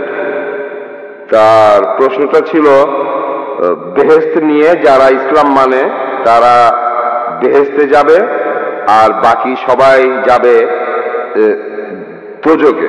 এটা কি বিস্তারিত বলবেন? ধন্যবাদ। ভাই, আপনি প্রশ্ন করলেন যারা ইসলাম মানে তারা বেহেশতে যাবে আর যারা ইসলাম মানে না তারা দোজখে যাবে। তার মানে কি মুসলমানরা সবাই বেহেশতে যাবে আর অমুসলিমরা দোজখে যাবে? ভাই, কি করলে বেহেশতে যাবেন সেই কথাটা রয়েছে সূরা আসরে 1 নম্বর আয়াত থেকে 3 নম্বর আয়াতে বলা হয়েছে, ইন্নাল ইনসানা লাফি খুসর ইল্লা আল্লাযিনা আমানু ওয়া আমিলুস সলিহাতি ওয়া তাওয়াসাউ বিল হাক্কি ওয়া তাওয়াসাউ বিস সাবর। মহাকালের শপথ, মানুষ জাতি অবশ্যই ক্ষতিগ্রস্ত তারা বাদে যারা ঈমান আনে, যারা সৎকর্ম করে, যারা মানুষকে সত্যের উপদেশ দেয় অর্থাৎ দাওয়া, আর যারা মানুষকে ধৈর্যের উপদেশ দেয়। কোন মানুষ বেহেশতে যেতে চাইলে তার 4টা জিনিস লাগবে: ঈমান, বিশ্বাস, ইসলামের স্তম্ভগুলির মধ্যে একটা সৎ পথে কাজ, মানুষকে সত্যের উপদেশ দেয়া আর মানুষকে ধৈর্যের উপদেশ দেয়া। এই 4টা জিনিসের একটাও বাদ গেলে স্বাভাবিক পরিস্থিতিতে আপনি বেহেশতে যেতে পারবেন না। শুধু আপনার নাম আব্দুল্লাহ, মুহাম্মদ, সুলতান বা জাকির হলে আপনি বেহেশতে যেতে পারবেন না। শুধু মুখে মুসলিম দাবি করলে বেহেশতে যাবেন না। আমি আমার লেকচারেও বলেছি, পবিত্র কোরআনে সূরা আনকাবুতের 2 নম্বর আয়াতে উল্লেখ করা আছে, আমি ঈমান এনেছি কথা বললেই, আমি মুমিনের কথা বললেই তোমরা কি মনে করো তোমরা বেহেশতে যেতে পারবে? আল্লাহ তোমাদের অবশ্যই পরীক্ষা করবেন। তাহলে নিজেকে মুসলিম দাবি করলেই আপনি বেহেশতে চলে যাবেন না। যে লোকটা ইসলাম ধর্ম পালন করে, ইসলাম শব্দটা এসেছে আরবি শব্দ সালাম থেকে, যার অর্থ শান্তি। এর আরেকটা অর্থ ঈশ্বরের কাছে নিজের ইচ্ছাকে সমর্পণ করে দেয়া। যে লোক আল্লাহর কাছে নিজের ইচ্ছাকে সমর্পণ করে দেয় সেই হলো মুসলিম। তাহলে যে লোক ঈশ্বরের কাছে নিজের ইচ্ছাকে সমর্পণ করে, তার নাম যাই হোক না কেন, সে বেহেশতে যাবে। তাহলে বেহেশতে যেতে হলে ঈমান থাকতে হবে। সবগুলো স্তম্ভের কথাই বলেছি। একজন সৃষ্টিকর্তা আছেন, নবী রাসূল আছেন, তারপর পরকাল আছে, কিতাব আছে ইত্যাদি। ভালো সব কাজ করা আর মহান স্রষ্টার কাছে নিজের ইচ্ছাকে সমর্পণ করা। আপনি যদি স্রষ্টার কাছে নিজের ইচ্ছাকে সমর্পণ করেন, আরবিতে সেটাকেই বলা হয় ইসলাম ধর্ম। তার মানে এই না যে আপনি পাকিস্তান বা সৌদি আরবে থাকলে বেহেশতে যাবেন না। সৌদি আরবের সব লোক আর পাকিস্তানের সব লোক আল্লাহ মালুম, তিনি জানেন সবাই বেহেশতে যাবেন কিনা। তাহলে সেই লোকগুলোই বেহেশতে যাবেন যারা আল্লাহ তাআলার নির্দেশগুলো মেনে চলে, যে আল্লাহ তাআলার নির্দেশগুলো মেনে চলে। আর আমি আমার লেকচারে বলেছি, যদি আপনারা ঈশ্বরের এই নির্দেশগুলো মেনে চলেন, শুধুমাত্র নাম দিয়ে নিজেদেরকে মুসলিম বা মোহাম্মদ বা আব্দুল্লাহ বলে আপনারা বেহেশতে যেতে পারবেন না। নাম বদলানো এখানে আবশ্যিক নয়। একটা নাম গ্রিন, এটা মুসলিম নাম নয়, এই নাম নিয়ে আপনি বেহেশতে যেতে পারবেন না এমনটা নয়। ইনশাআল্লাহ তিনিও বেহেশতে যাবেন, তিনি মুসলমান হয়েছেন, আগে খ্রিস্টান ছিলেন। তাহলে নাম দিয়ে বেহেশতে যাবেন না, ভালো কাজ থাকলে যাবেন। ঈমান, সৎ কাজ, মানুষকে সত্যের উপদেশ দেয়া, ধৈর্যের উপদেশ দেয়া। যদি ভালো কাজ করেন, আপনার ঈমান থাকে, মানুষকে সত্যের আর ধৈর্যের উপদেশ দেন, ইনশাআল্লাহ তাহলে সেই লোক বেহেশতে যেতে পারবেন। আশা করি উত্তরটা। ইসলাম শব্দটা এসেছে আরবি শব্দ সালাম থেকে, যার অর্থ শান্তি। এর আরেকটা অর্থ ঈশ্বরের কাছে নিজের ইচ্ছাকে সমর্পণ করে দেয়া। যে লোক আল্লাহর কাছে নিজের ইচ্ছাকে সমর্পণ করে দেয় সেই হলো মুসলিম। তাহলে যে লোক ঈশ্বরের কাছে নিজের ইচ্ছাকে সমর্পণ করে, তার নাম যাই হোক না কেন, সে বেহেশতে যাবে। তাহলে বেহেশতে যেতে হলে ঈমান থাকতে হবে। সবগুলো স্তম্ভের কথাই বলেছি। একজন সৃষ্টিকর্তা আছেন, নবী রাসূল আছেন, তারপর পরকাল আছে, কিতাব আছে ইত্যাদি। ভালো সব কাজ করা আর মহান স্রষ্টার কাছে নিজের ইচ্ছাকে সমর্পণ করা। আপনি যদি স্রষ্টার কাছে নিজের ইচ্ছাকে সমর্পণ করেন, আরবিতে সেটাকেই বলা হয় ইসলাম ধর্ম। তার মানে এই না যে আপনি পাকিস্তান বা সৌদি আরবে থাকলে বেহেশতে যাবেন না। সৌদি আরবের সব লোক আর পাকিস্তানের সব লোক আল্লাহ মালুম, তিনি জানেন সবাই বেহেশতে যাবেন কিনা। তাহলে সেই লোকগুলোই বেহেশতে যাবেন যারা আল্লাহ তাআলার নির্দেশগুলো মেনে চলে, যে আল্লাহ তাআলার নির্দেশগুলো মেনে চলে। আর আমি আমার লেকচারে বলেছি, যদি আপনারা ঈশ্বরের এই নির্দেশগুলো মেনে চলেন, শুধুমাত্র নাম দিয়ে নিজেদেরকে মুসলিম বা মোহাম্মদ বা আব্দুল্লাহ বলে আপনারা বেহেশতে যেতে পারবেন না। নাম বদলানো এখানে আবশ্যিক নয়। একটা নাম গ্রিন, এটা মুসলিম নাম নয়, এই নাম নিয়ে আপনি বেহেশতে যেতে পারবেন না এমনটা নয়। ইনশাআল্লাহ তিনিও বেহেশতে যাবেন, তিনি মুসলমান হয়েছেন, আগে খ্রিস্টান ছিলেন। তাহলে নাম দিয়ে বেহেশতে যাবেন না, ভালো কাজ থাকলে যাবেন। ঈমান, সৎ কাজ, মানুষকে সত্যের উপদেশ দেয়া, ধৈর্যের উপদেশ দেয়া। যদি ভালো কাজ করেন, আপনার ঈমান থাকে, মানুষকে সত্যের আর ধৈর্যের উপদেশ দেন, ইনশাআল্লাহ তাহলে সেই লোক বেহেশতে যেতে পারবেন। আশা করি উত্তরটা পেয়েছেন। এর পরের প্রশ্ন পুরুষদের মধ্য থেকে, আপনার নাম এবং পেশা। আমার নাম রাজাজি, নিউ কলেজে ফার্স্ট ইয়ারে পড়ি। আমার আর আপনার দৃষ্টিভঙ্গি একেবারে আলাদা, তাই কিন্তু আমার নিজের মতটাও আমার জানানো উচিত। আপনি বললেন কৃষ্ণের 16,000 স্ত্রী ছিল, আমরা মুসলমানরাও 4টা বিয়ে করতে পারি। এতে একথাই বলা যায় যে এই 2টা ধর্মই একসাথে মহিলাদের অধিকার থেকে বঞ্চিত করছেন। আপনি বললেন যে হয়তো বলতে পারেন মানুষ আসলে খুব আকর্ষণীয়, তবে এটা ব্যক্তিগত দৃষ্টিভঙ্গি। আর যদি এভাবে ব্যাপারটা দেখেন, আপনাদের দেখার ভুল আছে, আপনাদের চিন্তায় ভুল আছে। সৌন্দর্যের যে ধারণা সেটাও সময়ের সাথে বদলায়। একসময় ক্লিওপেট্রা ছিল সবচেয়ে সুন্দরী, কিন্তু এখন আর তেমনটা নেই। এখন ঐশ্বরিয়া রাই হলো 1 নম্বর। আর আপনি বললেন যে মূল ধর্মগ্রন্থ পড়তে, কিন্তু এতে করে কিছু উগ্রবাদী আর মৌলবাদী তৈরি হয়। আপনি যখন কোনো ধর্মে বিশ্বাস করবেন তখন নিজের অন্যায়টাকে অন্যায় মনে হবে না। আর সেটাই ঠিক সেরকমই ঘটনাই ঘটেছিল গুজরাটে। 2000 মুসলিমকে সেখানে খুন করা হয়েছে, কেউ তাদের বাঁচাতে আসেনি। কিছু কমিউনিস্ট আর ডেমোক্রেট দল এগিয়ে এসেছিল। লোকজন ধর্মীয় মূল্যবোধের উপর আস্থা হারিয়ে ফেলেছে, আর আপনাদের মতো মানুষের কাছে এই ধর্মীয় মূল্যবোধটাই সবচেয়ে বড়। এসব ধর্ম উগ্রবাদী মানুষ তৈরি করে। তাই মানুষজনকে তাদের প্রাপ্য স্বাধীনতাটা দেন, যাতে করে তারা সমাজতান্ত্রিক আন্দোলনে যোগ দিতে পারে, যেমন কমিউনিস্ট আন্দোলন। ধন্যবাদ। ভাই মনে করেন তিনি একজন কমিউনিস্ট। আপনি খুব সুন্দর প্রশ্ন করেছেন। তিনি বললেন যে যখন হিন্দুইজম অনুমতি দিচ্ছে কৃষ্ণের 16,108 জন স্ত্রী, ইসলামে বহু বিবাহ অনুমতি আছে, তাহলে হিন্দুইজম আর ইসলাম একসাথে মহিলাদের অত্যাচার করছে কেন? আপনার মত অনুযায়ী, আপনার কথা অনুযায়ী ক্লিওপেট্রা একসময় সবচেয়ে সুন্দরী ছিল, এখন আর নেই। ঐশ্বরিয়া এখন 1 নম্বর। আমার জন্য না, আপনার জন্য। আপনার কাছে যা সুন্দর আমার কাছে নাও হতে পারে, আপনার সঙ্গে একমত। এটা দৃষ্টিভঙ্গির ব্যাপার। আমি একমত, ঐশ্বরিয়া রায় আপনার জন্য 1 নম্বর হতে পারে, আমার জন্য না। তাহলে বুঝতে পারছেন এক এক জায়গার নিয়ম হচ্ছে এক এক রকম। আমি উদাহরণ দিয়েছি, আমেরিকায় যেটা ভদ্রতা সেটা এখানে অভদ্রতা, আমেরিকায় যেটা অভদ্রতা সেটা এখানে ভদ্রতা। এটাকে ঠিক করবে? আপনার কথা মানলাম। আপনি যদি ভাবেন একাধিক স্ত্রীর অর্থ মহিলাদের অত্যাচার করা, তাহলে লক্ষ লক্ষ মহিলাদের দায়িত্ব কে নেবে? আপনি। তাদের কে দেখবে? আপনার কমিউনিস্ট আন্দোলন দেখবে? আল্লাহ মানুষ জাতির সমস্যার সমাধান দিয়েছেন এই পবিত্র কোরআনে। সেই সমাধানটা আপনি হজম করতে পারছেন না। আমি আপনাকে একটা প্রশ্ন করছি, বর্তমানে পুরুষের চাইতে মহিলা কয়েক লক্ষ জন বেশি। কে তাদের দায়িত্ব নেবে? কে? যদি প্রত্যেক মাসে তাদের সাহায্য করেন, সেই সাহায্যটাই আসলে যথেষ্ট নয়। পুরুষ আর মহিলার প্রাকৃতিক নিয়মের কিছু জৈবিক চাহিদা থাকে। আল্লাহ কোরআনে বলছেন, সূরা রুমের 21 নম্বর আয়াতে উল্লেখ আছে, আল্লাহ তোমাদের হৃদয়ে ভালোবাসা আর দয়া সৃষ্টি করেছেন। আমি একজন ডাক্তার, একজন ডাক্তার হিসেবে বলছি, একজন মহিলা সারা জীবন কুমারী থাকতে পারে না, পারে না। এটা অসম্ভব। আপনি এখন কি করবেন? এদের কি হবে? এরা পতিত হবে। আপনার কমিউনিস্ট এদের কি করতে পারবে? এর সমাধান কি?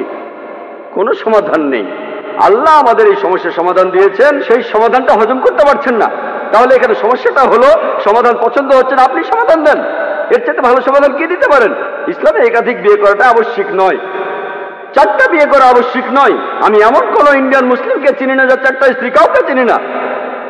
অন্যান্য কিছু বিদেশি মুসলিম আছেন, আপনাকে বুঝতে হবে ভাই, এটাই হলো সমাধান। সব পুরুষই একাধিক বিয়ে করতে পারে না, সবাই করতে পারে না।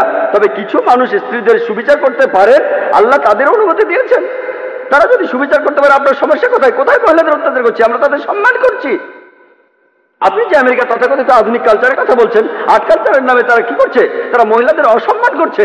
আপনি যে নারী স্বাধীনতার কথা বলছেন, সেটা আসলে স্বাধীনতার নামে শরীরকে শোষণ করছে, সম্মানের অবমাননা করছে, আর আত্মাকে বঞ্চিত করছে। পশ্চিমা সমাজ আসলে মহিলাদের অধিকার দেওয়ার কথা বলে তাদের নামিয়ে দিচ্ছে উপপত্নীর স্তরে, রক্ষিতার স্তরে। তারা সমাজের প্রজাপতি, যারা আর্ট কালচারের পর্দার পেছনে থাকে। আর্ট আর কালচারের নামে ঐশ্বরিয়া রায়, সে আবার কে? মডেলিং, তাই তো? ঠিক না? এখানে আপনাকে সঠিকভাবে চিন্তা করতে হবে। আমরা মাকে বিক্রি করতে চাই না, আমরা বোনকে বিক্রি করতে চাই না। আপনি চাইলে তা করেন। একটা অ্যাডের কথা শুনেছিলাম, আগের লেকচারে আমি বলেছিলাম, BMW। এক লোক বলছিল, খুব বিখ্যাত অ্যাড, BMW নাম শুনেছেন? খুব দামি গাড়ি, মার্সিডিজ বেঞ্চের সঙ্গে কম্পিটিশন করে।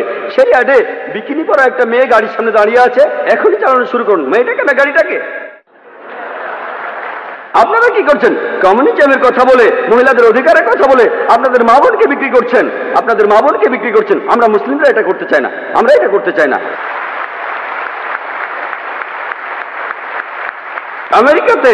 আমেরিকাতে আপনি রক্ষিত রাখতে পারেন 5, 10, 20, কেউ কিছু বলবে না। আর কমিউনিজমে রক্ষিত রাখার নিয়ম আছে, একাধিক স্ত্রী থাকলে সমান অধিকার দিতে হবে, অবিচার করতে পারবেন না, সম্মান করতে হবে, সম্পদের ভাগ দিতে হবে। এটা আপনারা হজম করতে পারছেন না। কে মহিলাদের ছোট করছে? আমি না আপনি? আর আমেরিকাতে, পৃথিবীর সবচেয়ে উন্নত দেশে, আমেরিকানরাই বলে যে ইসলাম মহিলাদের ছোট করে দেখে। আপনি কি জানেন পৃথিবীতে যতগুলো প্রধান ধর্ম আছে ইসলামের অনুসারী বাড়ছে সবচেয়ে বেশি হারে। যে লোকগুলো ইসলাম গ্রহণ করছে তাদের 3 ভাগে 2 ভাগে মহিলা। ইসলাম যদি মহিলাদের ছোট করে তাহলে আমেরিকান মহিলারা ইসলাম গ্রহণ করছে কেন? আমেরিকান পুরুষরা কেন ইসলাম গ্রহণ করছে? কে ডক্টর আবু আমিনা বিলাল ফিলিসকে ইসলাম গ্রহণে বাধ্য করেছিল? ভাই আব্দুর রহিম গ্রিনকে কে জোর করেছিল? কে? যারা ইসলাম গ্রহণ করছে তাদের 3 ভাগে 2 ভাগই মহিলা, তারাও ইসলাম গ্রহণ করছে কেন? ইসলাম যদি মহিলাদের ছোট করে তাহলে কেন তারা মুসলমান হচ্ছে? কারণ তারা জানে ইসলাম মহিলাদের নিরাপত্তা দেয়, মহিলাদের সম্মান দেয়। এই নিরাপত্তাটা থাকলে আপনাদের উদ্দেশ্য সফল হবে না, এদের দিয়ে আপনারা টাকা কামাতে পারবেন না।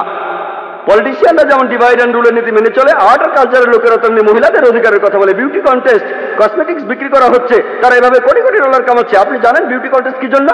এই বিউটি কন্টেস্টের নামে তারা কোটি কোটি ডলার কামাচ্ছে। আর এরা যেহেতু কোটি কোটি ডলার কামাচ্ছে, অন্যান্য সব লোকজনও সেটা দেখছে। তাহলে বুঝলেন ভাই, আমরা আমাদের মা বোনদের লোকজনের সামনে সাজিয়ে দেখাতে চাই না। তাদের সম্মান করি, তাদের ভালোবাসি, তাদের শ্রদ্ধা করি, আমরা মহিলাদের ছোট করি না।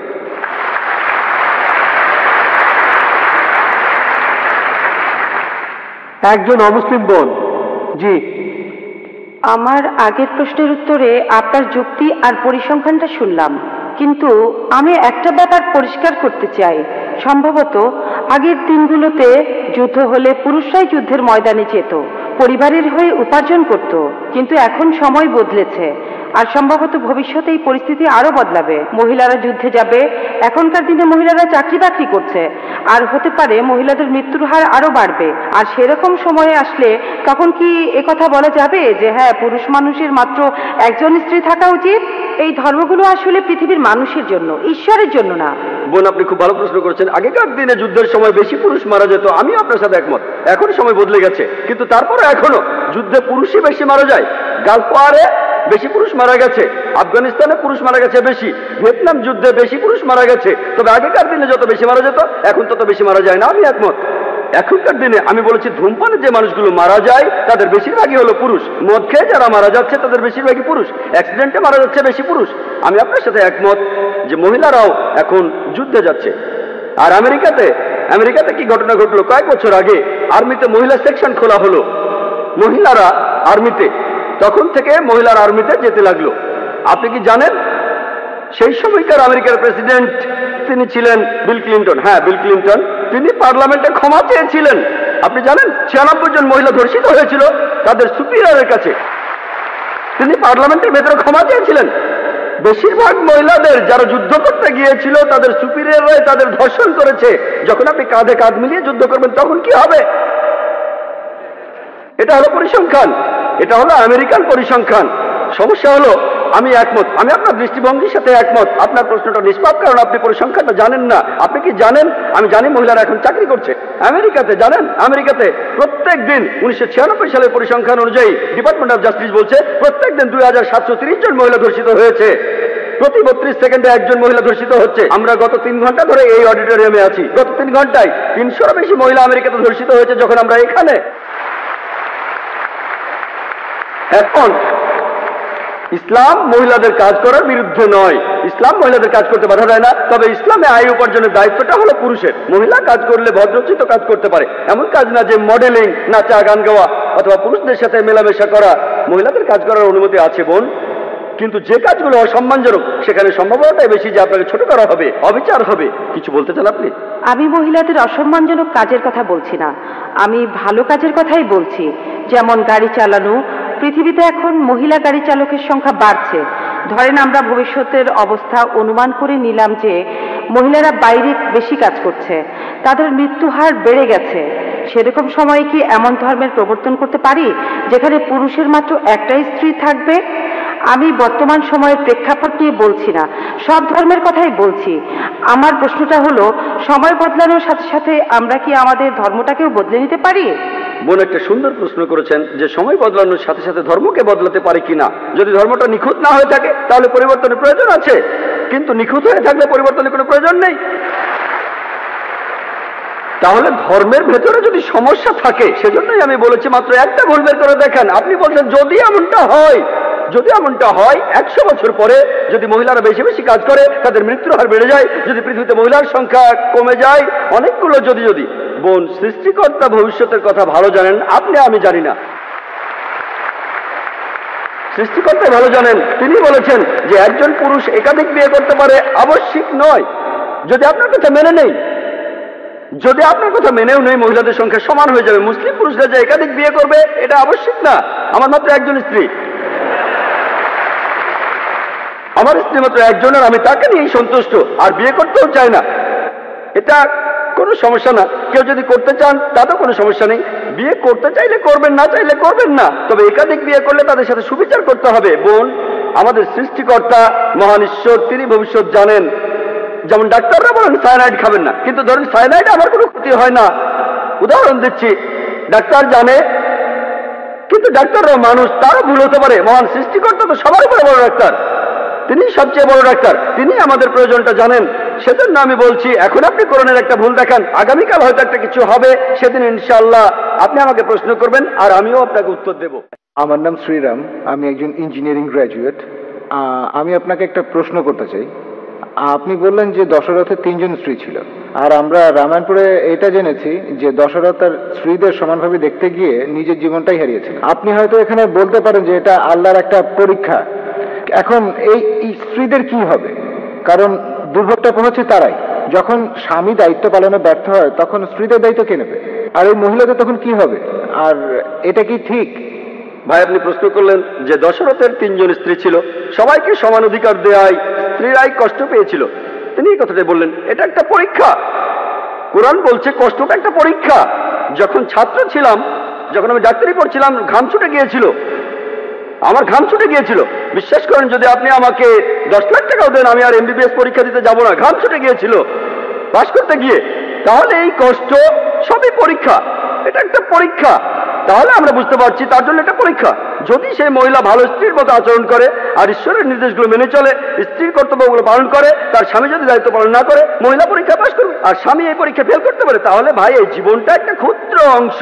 গড়ে একজন মানুষ 50 বছর পর্যন্ত বাঁচে, অথবা 40 বছর, কেউ 20 বছরে মারা যায়, আবার কেউ 80 বছরে। মানুষের এই গড় আয়ু 40 থেকে 60 বছর, কিন্তু পরকালের তুলনায় এই জীবন 0.00000 খুবই ক্ষুদ্র একটা অংশ। যদি আপনাকে বলি যে পরকালের তুলনায় ক্ষুদ্র এই ছোট্ট জীবনটাতে আপনাকে কষ্ট দেব, পরকালে আপনি যা চান তাই পাবেন, আপনি বলবেন কোনো সমস্যা নেই, আমাকে কি করতে হবে, আমাকে কষ্ট দেন, পরকালে আমি যা যাবো তাই পাবো। তাহলে বুদ্ধিমান লোক বলবে এই কষ্ট, এই বিপদে কোনো সমস্যা নেই। পরীক্ষার আগের রাতে যেমন আমাদের ঘাম ছুটে যায়, তখন আমাদের ঘুমও হয় না। কেন? কারণ আমরা পরীক্ষায় পাশ করতে চাই। একইভাবে যদি কোনো স্ত্রী বিভিন্ন রকমের কষ্ট সহ্য করে, সেটা যাই হোক, সে যদি কোরআনে লেখা ঈশ্বরের নির্দেশ মানে, তাহলে সে বেহেশতে যাবে। যদি স্বামী কর্তব্য পালন না করে, সে বেহেশতে যাবে না। কর্তব্য করলে বেহেশতে যাবে। আশা করি উত্তরটা পেয়েছেন। এবারের প্রশ্ন ডান দিক থেকে। আমি আবারও প্রশ্ন করতে এসেছি। কিছু লোক, ধর্মীয় কিছু লোক ঈশ্বরকে একটা নাম দিয়ে ডাকে, কিছু লোক বলে অলৌকিক শক্তি, আর বৈজ্ঞানিকরা বলে কসমিক এনার্জি, আর প্যারাসাইকোলজিস্টরা বলে এটা একটা সুপার কনসেন্স। তাহলে এই প্যারাসাইকোলজি দিয়েই প্রমাণ করা যায় যে একজন ঈশ্বর আছেন। ভাই, আপনার প্রশ্নটা কি, আপনার প্রশ্নটা কি আবার বলবেন? হ্যাঁ, মানুষ ঈশ্বরকে ডাকে তার জ্ঞান আর বোধের স্তর থেকে। ঠিক, কেউ হয়তো বলে সুপার কনসেন্স, কেউ আর বলে সুপার পাওয়ার, যিনি সবচেয়ে শক্তিশালী। আর বিজ্ঞানীরা এটাকে বলে কসমিক এনার্জি, যেটা যে এনার্জিটা সৃষ্টির আগে থেকেই ছিল, এটাই বিশ্বব্রহ্মাণ্ড তৈরি করে। এই কথাগুলো বিজ্ঞানীরাই বলেছেন। অবশ্য কিছু লোক বলে যে এটা পরে বানানো হয়েছে। এই ধর্মটা বানিয়েছিলেন রোমান সম্রাট কনস্ট্যান্টাইন। সেটা ছিল 325 সালে নাইসিয়া কনফারেন্সে, সেখানে এটা বানানো হয়েছিল। আর সেখানে বলা হয়েছিল ঈশ্বর 7ম দিন বিশ্রাম নিলেন। আমি সেই ধর্মের নামটা বলতে চাচ্ছি না। এখন সেই কসমিক এনার্জি যদি বিশ্রাম নেয়, তাহলে অল্প সময়ের মধ্যেই বিশ্বজগৎ ধ্বংস হয়ে যাবে। আর আমার প্রশ্ন হলো, এই কসমিক এনার্জি সৃষ্টির আগে কি অবস্থায় ছিল, আর মানুষ জাতি ধ্বংস হয়ে গেলে তখন এই কসমিক এনার্জি কি করবে? তখন এই পৃথিবীর কি অবস্থা হবে? ধন্যবাদ। ভাই আপনি প্রশ্ন করলেন কিছু লোক বলে সুপার কনসেন্স, কেউ বলে সুপার পাওয়ার, কিছু লোক বলে কসমিক এনার্জি। ভাই আপনি যে নামে ডাকেন সঠিক নাম হতে হবে, ভুল নাম হলে আমরা এটা মানবো না। কিছু লোক সঠিক নামে ডাকে সুপার পাওয়ার, সমস্যা নেই, সুপার বিং, সমস্যা নেই। কিছু সঠিক নাম হতে পারে, কিছু ভুল নামও হতে পারে। একটা নাম আপনি বললেন যে বিজ্ঞানীরা বলেন কসমিক এনার্জি, আরেকটা ধর্ম বলে যে ঈশ্বর সপ্তম দিনে বিশ্রাম নিলেন। আপনি এখানে বাইবেলের কথা বলছেন, বুক অব জেনেসিস 2য় অধ্যায়ের 2য় অনুচ্ছেদ, সৃষ্টিকর্তা বিশ্রাম নিলেন সপ্তম দিনে। যদি কসমিক এনার্জি বিশ্রাম নেয় সব ধ্বংস হয়ে যাবে, আমি একমত।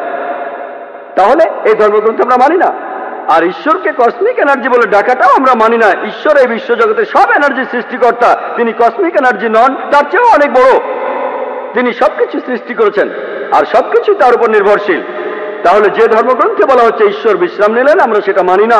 ঈশ্বরের বিশ্রামের প্রয়োজন হয় না। আল্লাহ পবিত্র কোরআনে বলেছেন, সূরা বাকারার 255 নম্বর আয়াতে উল্লেখ আছে যে আল্লাহর নিদ্রার প্রয়োজন হয় না, তার বিশ্রাম নেওয়ার প্রয়োজন হয় না। তাহলে স্রষ্টার বিশ্রামের প্রয়োজন হয় না, সৃষ্টিকর্তার এই সংজ্ঞাটা আসলে ভুল। সঠিক সংজ্ঞাটা যদি আপনারা কোরআন পড়েন, আল্লাহর বিশ্রামের প্রয়োজন নেই।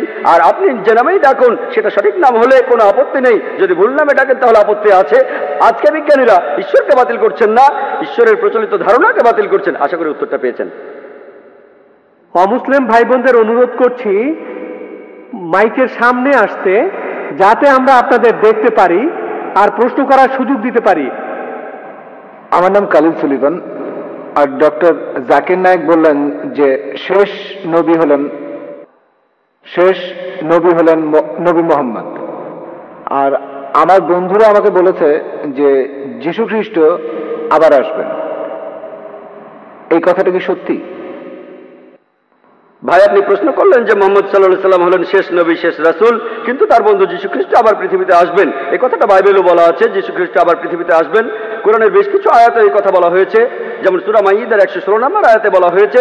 আর সব মিলিয়ে 70টি সহিহ হাদিস আছে যেখানে বলা আছে যীশু খ্রিস্ট আবার ফিরে আসবেন। কিন্তু যে কারণে যীশু খ্রিস্ট আবার পৃথিবীতে আসবেন সেটা হলো খ্রিস্টান ধর্মের যীশু খ্রিস্ট তিনি ঈশ্বরের একমাত্র প্রেরিত দূত, যাকে তার অনুসারীরা ভুল করে ঈশ্বর বলে মানে। আর কোন নবী নেই যাকে তার অনুসারীরা ঈশ্বর বলে ভুল করেছে। কিন্তু খ্রিস্টানরা তাদের বেশিরভাগই তারা ভুল করে মনে করে যে যীশু খ্রিস্ট নিজেকে ঈশ্বর দাবি করেছেন, আর এই কারণে আল্লাহ সুবহানাহু ওয়া তাআলা তাকে আবার জীবিত করবেন। আর এ সম্পর্কে পবিত্র কোরআনে সূরা মাইদার 116 নম্বর আয়াতে উল্লেখ করা হয়েছে, সেই দিন আপনি সাক্ষী হবেন, হে আল্লাহ সুবহানাহু ওয়া তাআলা, আমি তাদের উপাসনা করতে বলিনি, আমি বলেছি আব্দুল্লাহ, আল্লাহকে মানো, রব্বি ওয়া রাব্বুকুম, আমার প্রভু তোমাদের প্রভু। তাই দ্বিতীয়বার পৃথিবীতে এসে যীশু সাক্ষ্য দেবেন যে আমি আমাকে উপাসনা করতে বলিনি, আমি তোমাদের বলেছি এক ঈশ্বরের উপাসনা করতে। তাহলে দ্বিতীয়বার যীশু নতুন কোনো আইন আনবেন না, তিনি আসবেন হযরত মুহাম্মদ সাল্লাল্লাহু আলাইহি ওয়াসাল্লামের উম্মত হিসেবে। তিনিও এই আইন মেনে চলবেন, কোরআনের আইন আর সহিহ হাদিস। তিনি আমাদের নতুন কিছু শেখাবেন না। তিনি পৃথিবীতে এসে সাক্ষ্য দেবেন খ্রিস্টানদের সামনে, আমি নিজেকে ঈশ্বর দাবি করিনি, এখন তোমরা কোরআন আর সহিহ হাদিস মেনে চলবে। আপনি বললেন যে শেষ নবী হলেন নবী মোহাম্মদ, আর তারপর যীশু আবার ঠিক দ্বিতীয়বার তিনি নতুন নির্দেশ আনবেন না। রাসূল মানে যিনি কিছু নির্দেশ পান, তিনি দ্বিতীয়বার রাসূল হিসেবে আসবেন না। তিনি খ্রিস্টানদের সামনে সাক্ষ্য দিতে আসবেন, আমি নিজেকে ঈশ্বর দাবি করিনি। তিনি নতুন নির্দেশ পাবেন না। আগে তিনি নির্দেশ পেয়েছিলেন ইনজিলে, সেটা 2000 বছর আগের কথা, যেটা বিকৃত হয়ে গেছে। তারপর মুহাম্মদ সাল্লাল্লাহু আলাইহি ওয়াসাল্লাম আসলেন। তাই যখন যীশু খ্রিস্ট এই পৃথিবীতে আবার ফিরে আসবেন, তিনি কোরআনের এই নির্দেশই মেনে চলবেন আর মুহাম্মদ সাল্লাল্লাহু আলাইহি ওয়াসাল্লামের উম্মত হবেন। তাহলে রাসূল হিসেবে, ঈশ্বরের দূত হিসেবে সর্বশেষ হলেন নবী মুহাম্মদ সাল্লাল্লাহু আলাইহি ওয়াসাল্লাম। আশা করি উত্তরটা পেয়েছেন। Thank you. এবারের প্রশ্ন মহিলাদের মধ্য থেকে। সালাম আলাইকুম, আমার নাম শাহিদা, একজন সফটওয়্যার ইঞ্জিনিয়ার। আমি আমার বিয়ের সময় মুসলমান হয়েছি। আমার প্রশ্ন একটাই, সেটা মানবতা নিয়ে, বিষয়টা মানবতার শান্তি নিয়ে। আমার প্রশ্নটা হলো, ইসলাম ধর্ম বা কোরআনের কোথাও অঙ্গ প্রত্যঙ্গ দান করার কোনো অনুমতি দেয়া আছে কিনা? যদি অনুমতি না দেয়া থাকে তাহলে কেন সেটা করা হয়েছে, এ সম্পর্কে কিছু বলবেন? বোন, আপনি প্রশ্ন করলেন কোরআনে কোথাও উল্লেখ আছে কিনা যে অঙ্গ প্রত্যঙ্গ দান করা যাবে কিনা। পবিত্র কোরআন বা সহিহ হাদিসে কোথাও অঙ্গ প্রত্যঙ্গ দান করার ব্যাপারে কিছু উল্লেখ নেই। তবে মুসলিম পণ্ডিতরা একসঙ্গে বসে অনেকগুলো কনফারেন্স করেছেন মক্কায়, রিয়াদে, মালয়েশিয়ায়। আর বিশেষজ্ঞরা একমত হয়েছেন যে অঙ্গ প্রত্যঙ্গ দান করা বা সংযোজনের অনুমতি আছে যদি 3টি শর্ত পূরণ করা হয়। 1 নম্বর, যে অঙ্গ দান করছে তার যেন কোনো বড় ক্ষতি না হয়। আমি হার্ট নিতে পারবো না, আমার হার্ট দান করলে আমি মারা যাব। ডাক্তাররা বলেন আমার 2টো কিডনি আছে, সেখানে একটাই যথেষ্ট। ধরুন আমার মার 2টো কিডনি নষ্ট, তাকে একটা কিডনি দিতে পারি, তাহলে তিনিও বাঁচবেন, আমিও বেঁচে থাকবো। তাহলে 1 নম্বর পয়েন্ট, যে অঙ্গ দান করবে তার যেন বড় কোনো ক্ষতি না হয়। 2 নম্বর পয়েন্ট, যার শরীরে অঙ্গ সংযোজন হবে তার জন্য এটা খুবই উপকারী হবে। 3 নম্বর পয়েন্ট, কোন রকম টাকা পয়সার জন্য অঙ্গ দান করা যাবে না, কেউ কিডনি বেচতে পারবেন না। এই 3টা শর্ত পূরণ হলে বিশেষজ্ঞরা বলেন এই নিয়মে অঙ্গ প্রত্যঙ্গ দান করা যাবে, অঙ্গ সংযোজনের অনুমতি আছে। আশা করি উত্তরটা পেয়েছেন। প্লিজ প্রশ্নটা করুন। হ্যাঁ, আমার নাম অমরেশ। আমার একটা প্রশ্ন আছে। আপনার মতে ঈশ্বর কেন আমাদের সৃষ্টি করেছেন? ঈশ্বর কি আমাদের এই পৃথিবীতে পরীক্ষার জন্য পাঠিয়েছেন যাতে করে তিনি বিচার করতে পারেন বেহেশতে যাব না দোজখে? ভাই, আপনি প্রশ্ন করলেন ঈশ্বর আমাদের বানালেন কেন। আমি একটা লেকচার দিয়েছিলাম সৃষ্টির উদ্দেশ্য নিয়ে, প্রায় 1 ঘন্টা ধরে। ঈশ্বর আমাদের তৈরি করেছেন, তার একটা কারণ হলো পরীক্ষা, পরকালের জন্য। পরকালের জন্য পবিত্র কোরআনে সূরা মুলকে 2 নম্বর আয়াতে উল্লেখ করা আছে, আল্লাযী খালাকাল মাউতা ওয়াল হায়াতা, তিনি সৃষ্টি করেছেন মৃত্যু আর জীবন তোমাদের পরীক্ষার জন্য, তোমাদের মধ্যে কে উত্তম। আর এছাড়াও তার এই সৃষ্টির বিশেষত্ব হলো তিনি মানুষ তৈরি করেছেন যার নিজের ইচ্ছা আছে। আমরা মহান ঈশ্বরকে মানতে পারি অথবা অবাধ্যও হতে পারি, আমাদের নিজস্ব কিছু ইচ্ছা আছে। আর আমরা এই পৃথিবীতে আসার আগে সৃষ্টিকর্তা প্রশ্ন করেছিলেন তোমাদের মধ্যে কে মানুষ হয়ে জন্মাতে চাও, আর আমরা মানুষ হয়ে জন্মাতে চেয়েছিলাম। আপনি আর আমি পৃথিবীতে জন্মানোর আগে আমরাই মানুষ হতে চেয়েছিলাম, আর সেজন্য সর্বশক্তিমান ঈশ্বর আমাদের কিছু ইচ্ছা শক্তি দিয়েছেন। এখন এই ইচ্ছা শক্তির কারণে আমরা ঈশ্বরকে মানতে পারি, আবার অবাধ্যও হতে পারি। ঈশ্বরকে মানলে বেহেশতে যাব, আর অবাধ্য হলে যেতে পারবো না। তাহলে এই জীবনটা পরকালের জন্য পরীক্ষা। অন্যান্য জীবজন্তু, ফেরেশতা, এদের ইচ্ছা শক্তি নেই, তারা সবসময় আল্লাহ সুবহানাহু ওয়া তাআলাকে মেনে চলে। তাই আমরা পরীক্ষা দিতে চেয়েছি, আমরা পরীক্ষা দিচ্ছি। এখন পরীক্ষা দিচ্ছি, এই পরীক্ষার উপর ভিত্তি করে আমরা আমাদের পুরস্কার বা শাস্তি পাবো। পবিত্র কোরআনে সূরা জারিয়াতে 56 নম্বর আয়াতে উল্লেখ আছে, আল্লাহ বলছেন ওয়া মা খালাকতুল জিন্না ওয়াল ইনসা ইল্লা লিয়াবুদুন, আমি সৃষ্টি করেছি জিন ও মানুষকে শুধু আমার ইবাদত করার জন্য। তাহলে আমাদের সৃষ্টি করার একটা কারণ হলো উপাসনা, আর পরকালের জন্য পরীক্ষা। আমরা ইবাদত না করলেও আল্লাহ সুবহানাহু ওয়া তাআলার কিছু যাবে আসবে না। তার ইবাদত করেন বা না করেন, তারপরও তিনি মহান, এতে তার কোনো উপকার হবে না, কোনো ক্ষতিও হবে না। আমরা সবাই পরীক্ষা দিচ্ছি, আমাদের ভালোর জন্য চেয়েছিলাম। যেমন আমি মেডিকেলে পরীক্ষায় পাশ করতে চেয়েছিলাম, আমি চেয়েছিলাম, তখন আমাদের টিচার আমাদের পরীক্ষা নিলেন, আমি সেই পরীক্ষায় পাশ করলাম। একইভাবে ভাই আমরাই চেয়েছিলাম, আমরা এখন পরীক্ষা দিচ্ছি।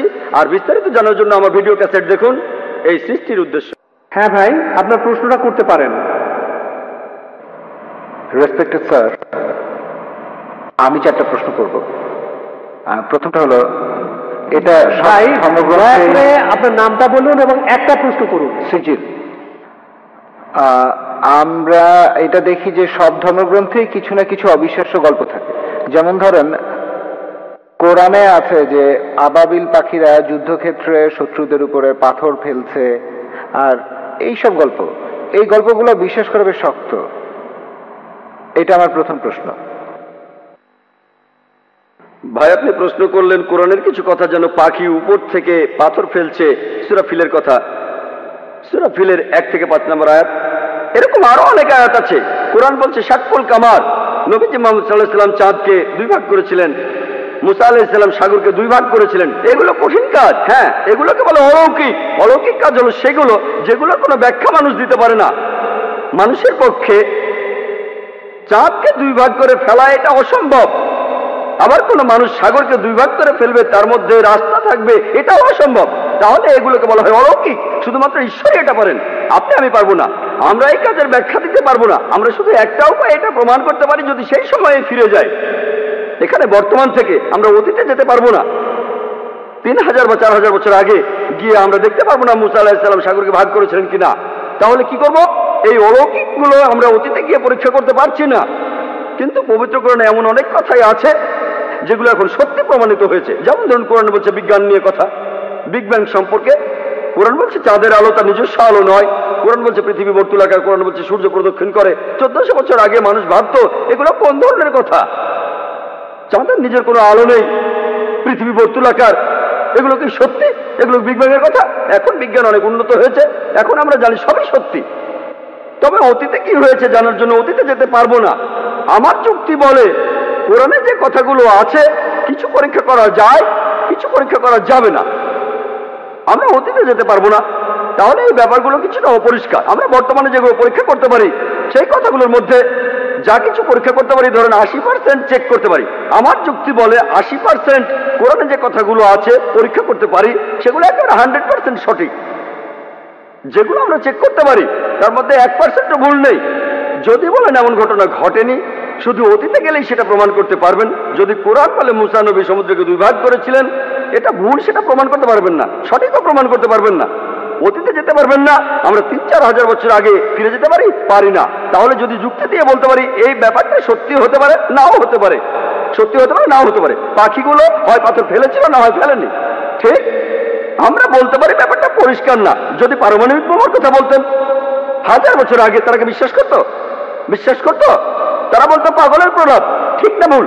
কিন্তু এখন তো আমরা বিশ্বাস করি, কারণ বিজ্ঞান উন্নত হয়েছে। এখন দেখি পারমাণবিক বোমা, আণবিক বোমা। তাহলে পাখিরা পাথর ফেলছে, এতে সমস্যা কোথায়? এটা খুব সোজা। পারমাণবিক বোমা আরো কঠিন। তাহলে বুঝতে পারছেন আমরা অতীতে যেতে পারবো না। আমার যুক্তি বলে যেগুলো আজকে পরীক্ষা করতে পারি, কোরআনের যে বিষয়গুলো ভালোভাবে দেখতে পারি, সেগুলোর মধ্যে পুরো 100% সত্যি বলে প্রমাণিত হয়েছে। 20% আমরা পরীক্ষা করতে পারবো না, কারণ অতীতে যেতে পারবো না, ভবিষ্যতে যেতে পারি না। বেহেশত আর দোজখের অস্তিত্ব বৈজ্ঞানিকভাবে প্রমাণ করতে পারবো না। হয়তো বলবেন যে ভাই জাকির, আপনি একজন ডাক্তার, কিভাবে বেহেশত দোজখ বিশ্বাস করেন? আমি বলি এটা 20% অস্বচ্ছ অংশের কথা। আমার যুক্তি বলে যখন 80% কোরআনে যতখানি আমরা চেক করতে পারি, এগুলো 100% সত্যি বলে প্রমাণিত হয়েছে, সেখানে 0.1%ও ভুল নেই। আমার যুক্তি বলে এই 20%ও ইনশাআল্লাহ আল্লাহ চাইলে সেটাও সত্যি প্রমাণিত হবে। হয়তো ভবিষ্যতে বিজ্ঞান উন্নত হবে, 20 বছর 50 বছর পরে আমরা পরকালের জীবন সম্পর্কে জানতে পারবো, আমরা বেহেশত দোজখ সম্পর্কে জানতে পারবো। আমার যুক্তি বলে এটা যুক্তিপূর্ণ বিশ্বাস যে কোরআনের 0.00001%ও ভুল প্রমাণিত হয়নি, 80% একেবারে পুরোটাই সত্যি। তাই আমার যুক্তি বলে যে ইনশাআল্লাহ বাকি 20% যেটা চেক করা যাচ্ছে না, অতীতে ফিরে গিয়ে বা ভবিষ্যতে গিয়ে ইনশাআল্লাহ সেগুলো সত্যি হবে। আশা করি উত্তরটা পেয়েছেন। এর পরের প্রশ্ন পুরুষদের মধ্য থেকে। হ্যালো, আমার নাম অশোক, আমি ইকোনমিক্স নিয়ে এমএ পড়ছি। স্যার, আমার প্রশ্নটা হলো, বর্তমান প্রেক্ষাপটে বলা যায় আমরা খুব খারাপ সময় পার করছি। আমরা সবাই শান্তি চাই, হোক জাতিগত শান্তি বা হোক ধর্মীয় শান্তি, অথবা সে যাই হোক, আমাদের আসলে শান্তি আর মানবতার প্রয়োজন। এই ধর্মের কারণেই কি পৃথিবীতে আমরা আজ এত বেশি সমস্যা দেখছি?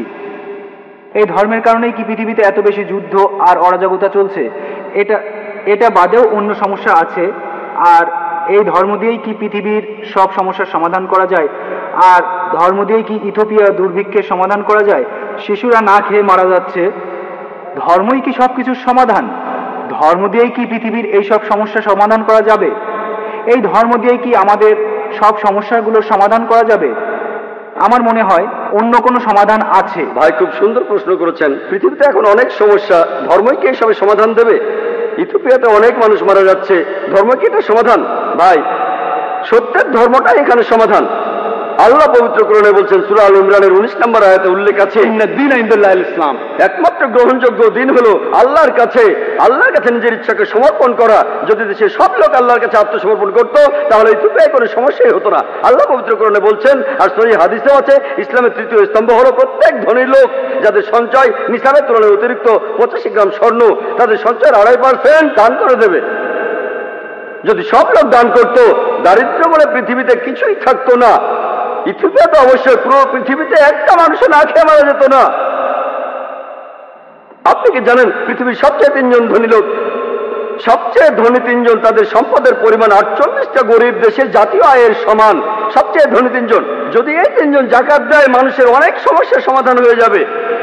সমস্যা হচ্ছে প্রত্যেকটা মানুষ যদি ইসলাম ধর্ম পালন করত, আল্লাহর কাছে নিজের ইচ্ছাকে সমর্পণ করত। আপনি একটা সমস্যার কথা বললেন, যে সমস্যার কথাই বলেন না কেন, আলহামদুলিল্লাহ পবিত্র কোরআনে সেই সমস্যার সমাধান দেয়া আছে। সত্যের ধর্ম পালন করুন, সত্যিকারের শান্তি পাবেন। এবারের প্রশ্ন মহিলাদের মধ্য থেকে, অমুসলিম বোন। আসসালামু আলাইকুম। যদি একজন মুসলমান কোনো অমুসলিমের বাসায় থাকে, সে যদি তখন নামাজ আদায় করতে চায়, সেই অমুসলিমের বাসায় কি নামাজ পড়া যাবে? সেখানে নামাজ পড়ার নিয়মটা কি? আর মুসলমানরা মন্দির থেকে প্রসাদ নিতে পারবে কিনা সেটা বলবেন কি? বোন, আপনি দুটো প্রশ্ন করেছেন। প্রথমটা হলো কোনো অমুসলিমের ঘরে একজন মুসলিম নামাজ পড়তে পারবে কিনা।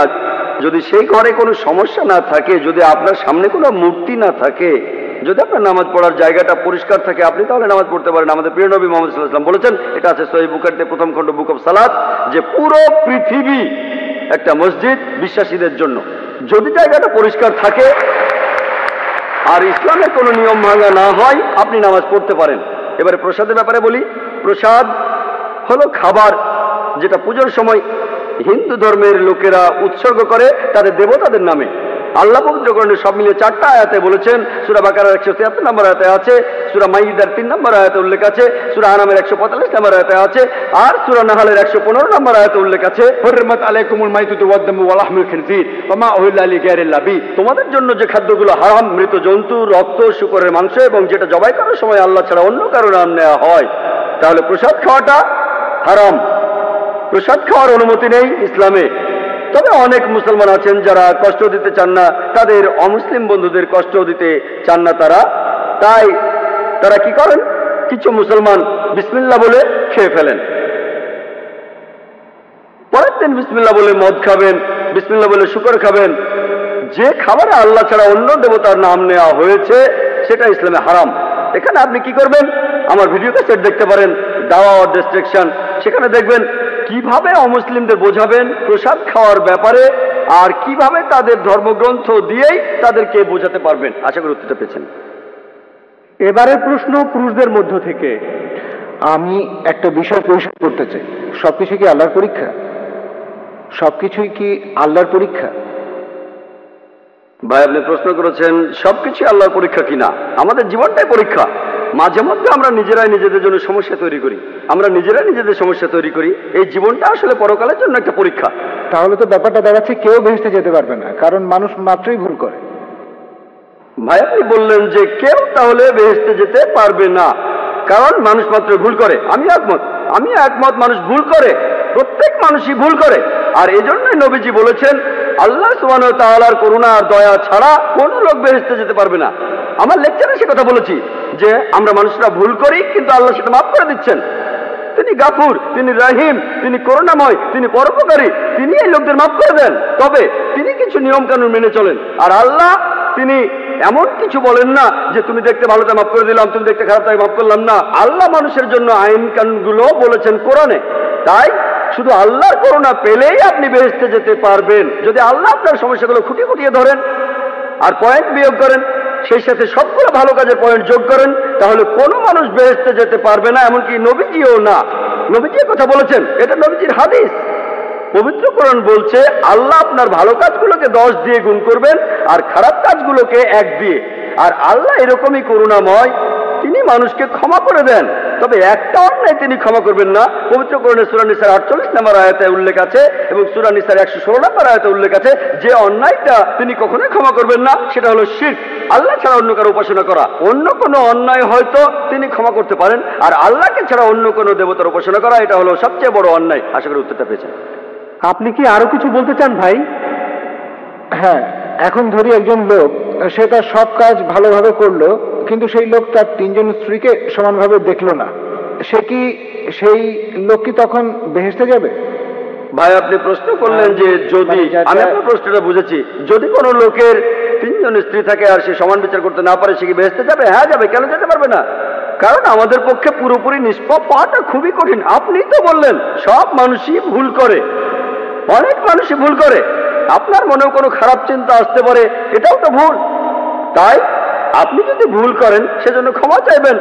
যে লোক তার স্ত্রীদের সঙ্গে সুবিচার করতে পারে না, সে যদি ক্ষমা প্রার্থনা করে আল্লাহ ক্ষমা করতে পারেন, তাকে বেহেশতে নিতে পারেন। হতে পারে সে অনেক ভালো কাজ করেছে, তাই আল্লাহ তাকে ক্ষমা করতে পারেন। এই সব নির্ভর করছে আল্লাহ সুবহানাহু ওয়া তাআলার উপর। তিনি বিচার করবেন।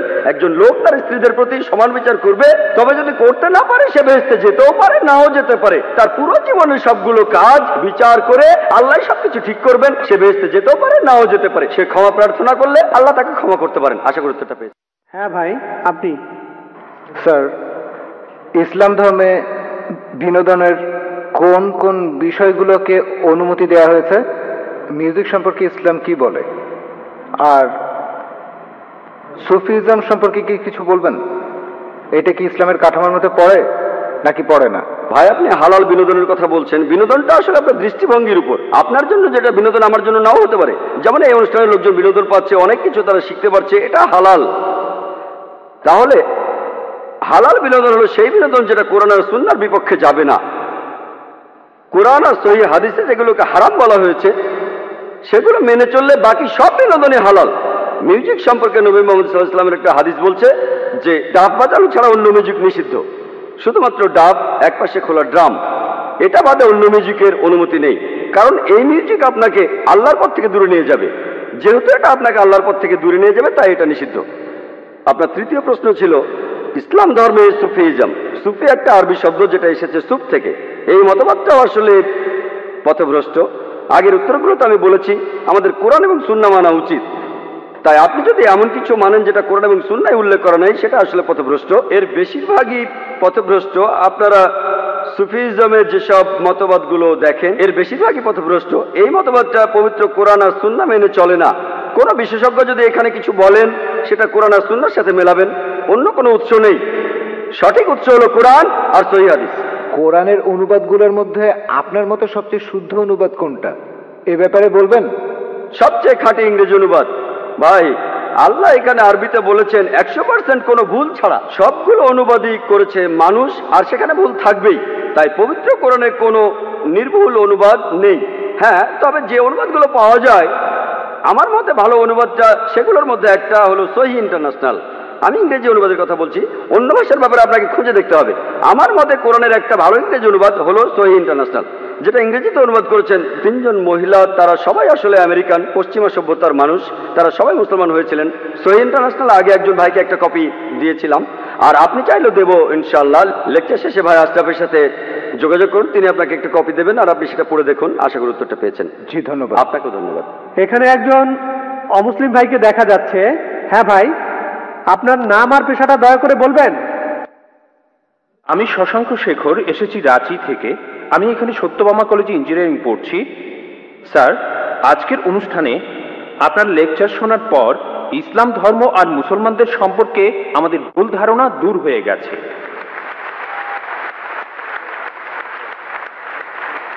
স্যার, আমি জম্মু আর কাশ্মীরে গিয়েছি, সেখানকার ভীতিকর অবস্থা দেখেছি। মানুষ সেখানে কষ্টে আছে মুসলমানদের সেই তথাকথিত জিহাদের কারণে।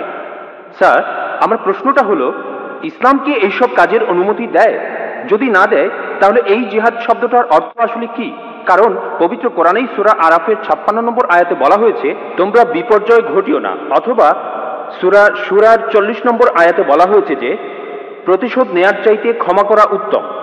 অথবা সূরা মাইদার 32 নম্বর আয়াতে বলা হয়েছে যে যদি কেউ কাউকে হত্যা করে, সে মানব জাতিকেই হত্যা করলো। স্যার, একই বিষয় নিয়ে আমার আরো প্রশ্ন আছে। সেটা হলো, ইসলাম ধর্মে কোন জিনিসটাকে আমরা বেশি গুরুত্ব দেব, ধর্ম বা মাযহাব, নাকি আমাদের দেশ, মাদারল্যান্ড, মাতৃভূমি বা কওম? অনেক ধন্যবাদ। ভাই, আপনি খুব সুন্দর একটা প্রশ্ন করেছেন। প্রথম প্রশ্নটা হচ্ছে ইসলাম ধর্মে জিহাদ নিয়ে। প্রশ্ন করলেন যে কেন মানুষ যুদ্ধ করছে কাশ্মীরে, যা হচ্ছে জিহাদ, এটাকে ইসলাম কি অনুমতি দেয়? জিহাদ শব্দের অর্থ কি? এটা কি কোরআনে সূরা মাইদার 32 নম্বর আয়াতের বিরুদ্ধে যায় না? ভাই, এই জিহাদ সম্পর্কে বলি, এই ব্যাপারে ভুল ধারণা শুধু অমুসলিমদের মধ্যে নেই, মুসলমানদের মধ্যেও রয়েছে। বেশিরভাগ মানুষই এমনটা ভাবে যে কোনো মুসলিম যদি কোনো যুদ্ধ করে, যে কোনো যুদ্ধ হতে পারে নিজের সুবিধার জন্য, হতে পারে পলিটিক্সের জন্য, হোক সেটা ভাষার জন্য, হোক বর্ণের জন্য, সেটাই হলো জিহাদ। মুসলমানদের যুদ্ধ করাটাকে জিহাদ বলা হয় না। জিহাদ শব্দটা এসেছে আরবি শব্দ জাহাদা থেকে, তার মানে চেষ্টা করা, তার মানে পরিশ্রম করা। জিহাদ মানে সংগ্রাম, কোনো কিছুর জন্য চেষ্টা বা পরিশ্রম করা। ইসলামিক অভিধান অনুযায়ী জিহাদ অর্থ কারো অসৎ প্রবৃত্তির বিরুদ্ধে সর্বশক্তি দিয়ে লড়াই করা। এছাড়াও জিহাদ মানে সমাজের উন্নতির জন্য চেষ্টা করা। এছাড়াও জিহাদ শব্দটা যে যুদ্ধক্ষেত্রে আত্মরক্ষাকেও বোঝানো হয়ে থাকে। জিহাদের অর্থ অন্যায় অত্যাচারের বিরুদ্ধে লড়াই করা। জিহাদের মূল অর্থ চেষ্টা বা পরিশ্রম করা। অনেক মানুষের ভুল ধারণা আছে যে জিহাদ মানে পবিত্র যুদ্ধ। তারা জিহাদের অনুবাদ করে পবিত্র যুদ্ধ। পবিত্র যুদ্ধ বলে যে আরবি শব্দটা আছে, সেটা হারবুম মুকাদ্দাসা। যদি আপনারা কোরআন পড়েন, কোরআনের কোথাও পাবেন না, একটা আয়াত নেই, অথবা নবীজি সাল্লাল্লাহু আলাইহি সাল্লামের সহিহ হাদিসেও কোনো জায়গায় হারবুম মুকাদ্দাসার কথা বলা নেই। এই শব্দটা কোরআন বা হাদিসে নেই।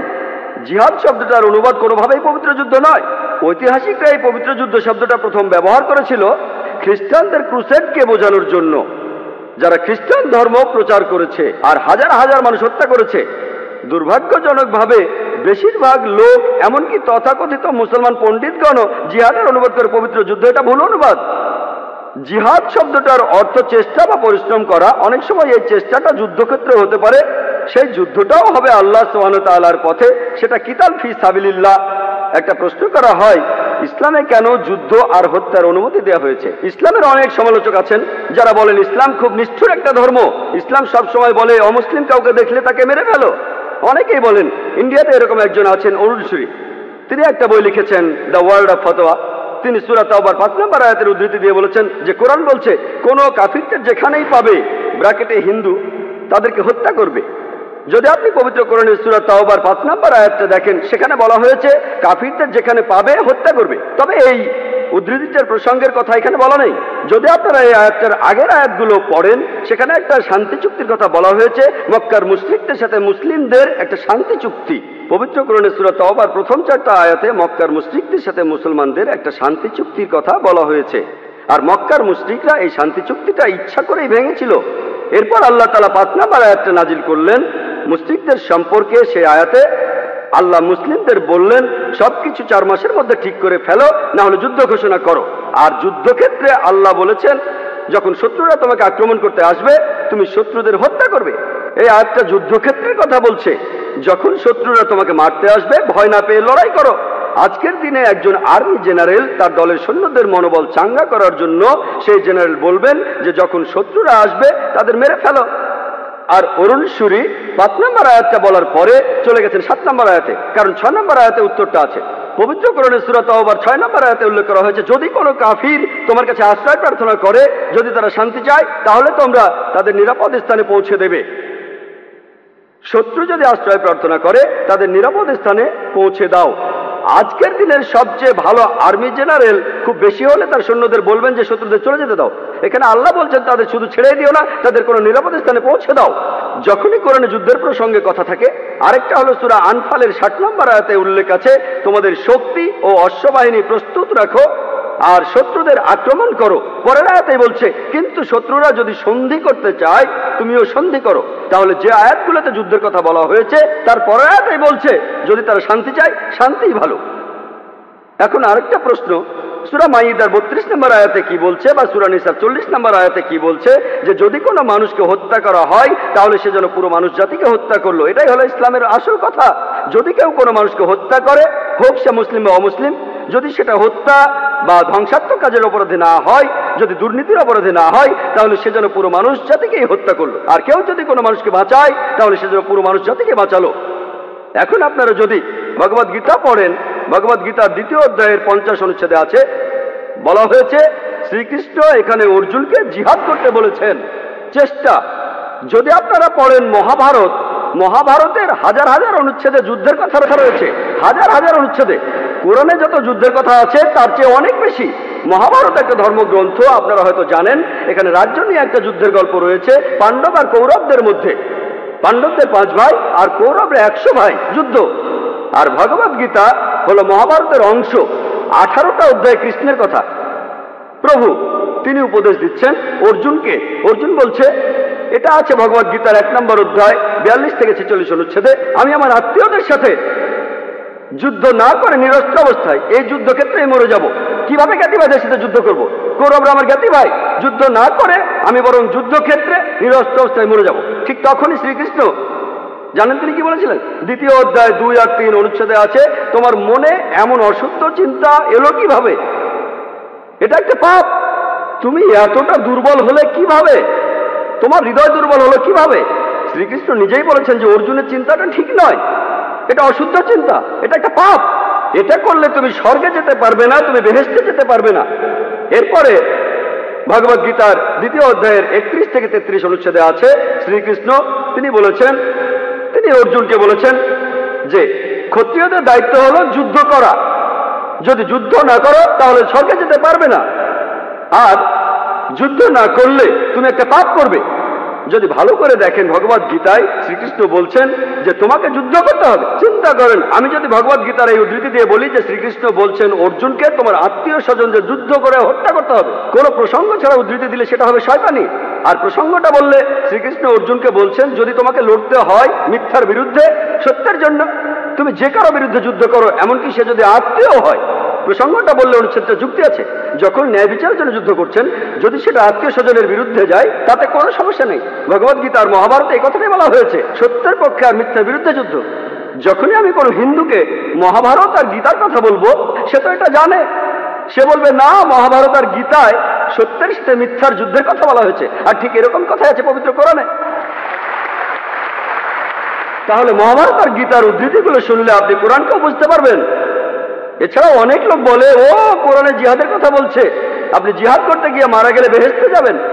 অনেকে আছেন, তাদের একজন অরুণ সুরি বলছেন, তিনি সহিহ বুখারী থেকে হাদিসের উদ্ধৃতিও দিয়েছেন। 4 নম্বর খণ্ড বুক অব জিহাদ 2 নম্বর অধ্যায়ের 46 নম্বর হাদিস বলা হয়েছে, একজন মুজাহিদ হলো সেই লোক যে আল্লাহ সুবহানাহু ওয়া তাআলার পথে চেষ্টা করে, আর আল্লাহ নিজেই জানেন কে চেষ্টা করছে।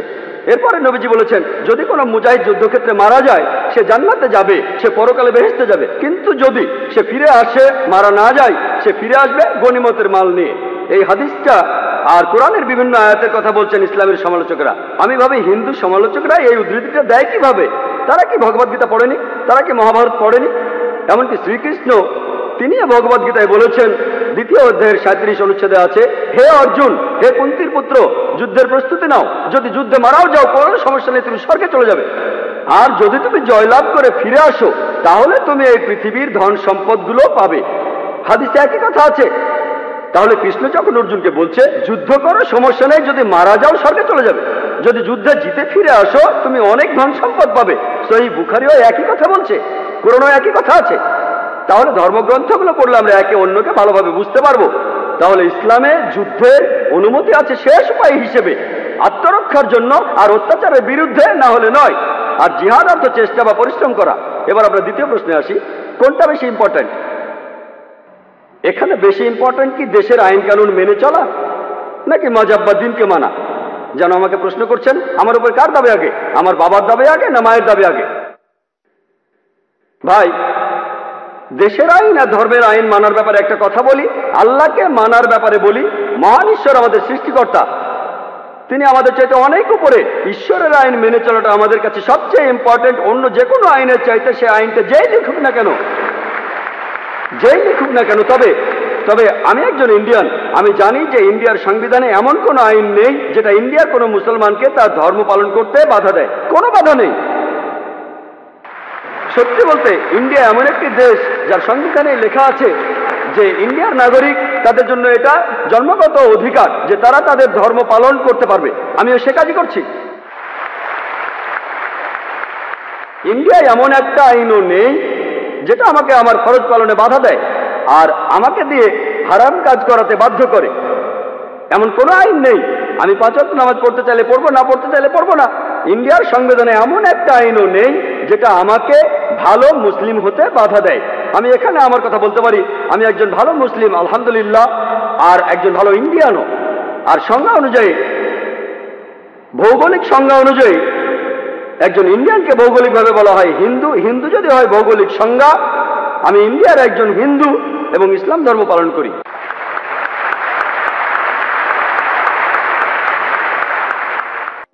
হ্যাঁ ভাই, আপনার প্রশ্নটা করেন।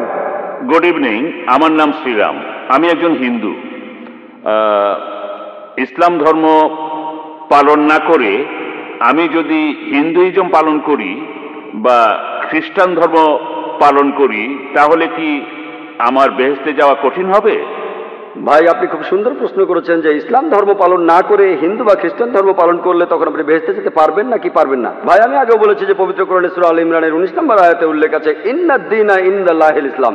আল্লাহর কাছে গ্রহণযোগ্য দিন হলো নিজের ইচ্ছাকে আল্লাহর কাছে সমর্পণ করা। যদি খ্রিস্টান শব্দটার কথা বলেন, পুরো বাইবেলে কোথাও খ্রিস্টান শব্দটা নেই। হিন্দু শব্দটা যেমন হিন্দু ধর্মগ্রন্থে নেই, তেমনি খ্রিস্টান শব্দটাও কোথাও নেই। বাইবেলের কোথাও শব্দটা নেই। খ্রিস্টান শব্দটা প্রথম ব্যবহার করা হয়েছে বুক অব অ্যাক্টসে।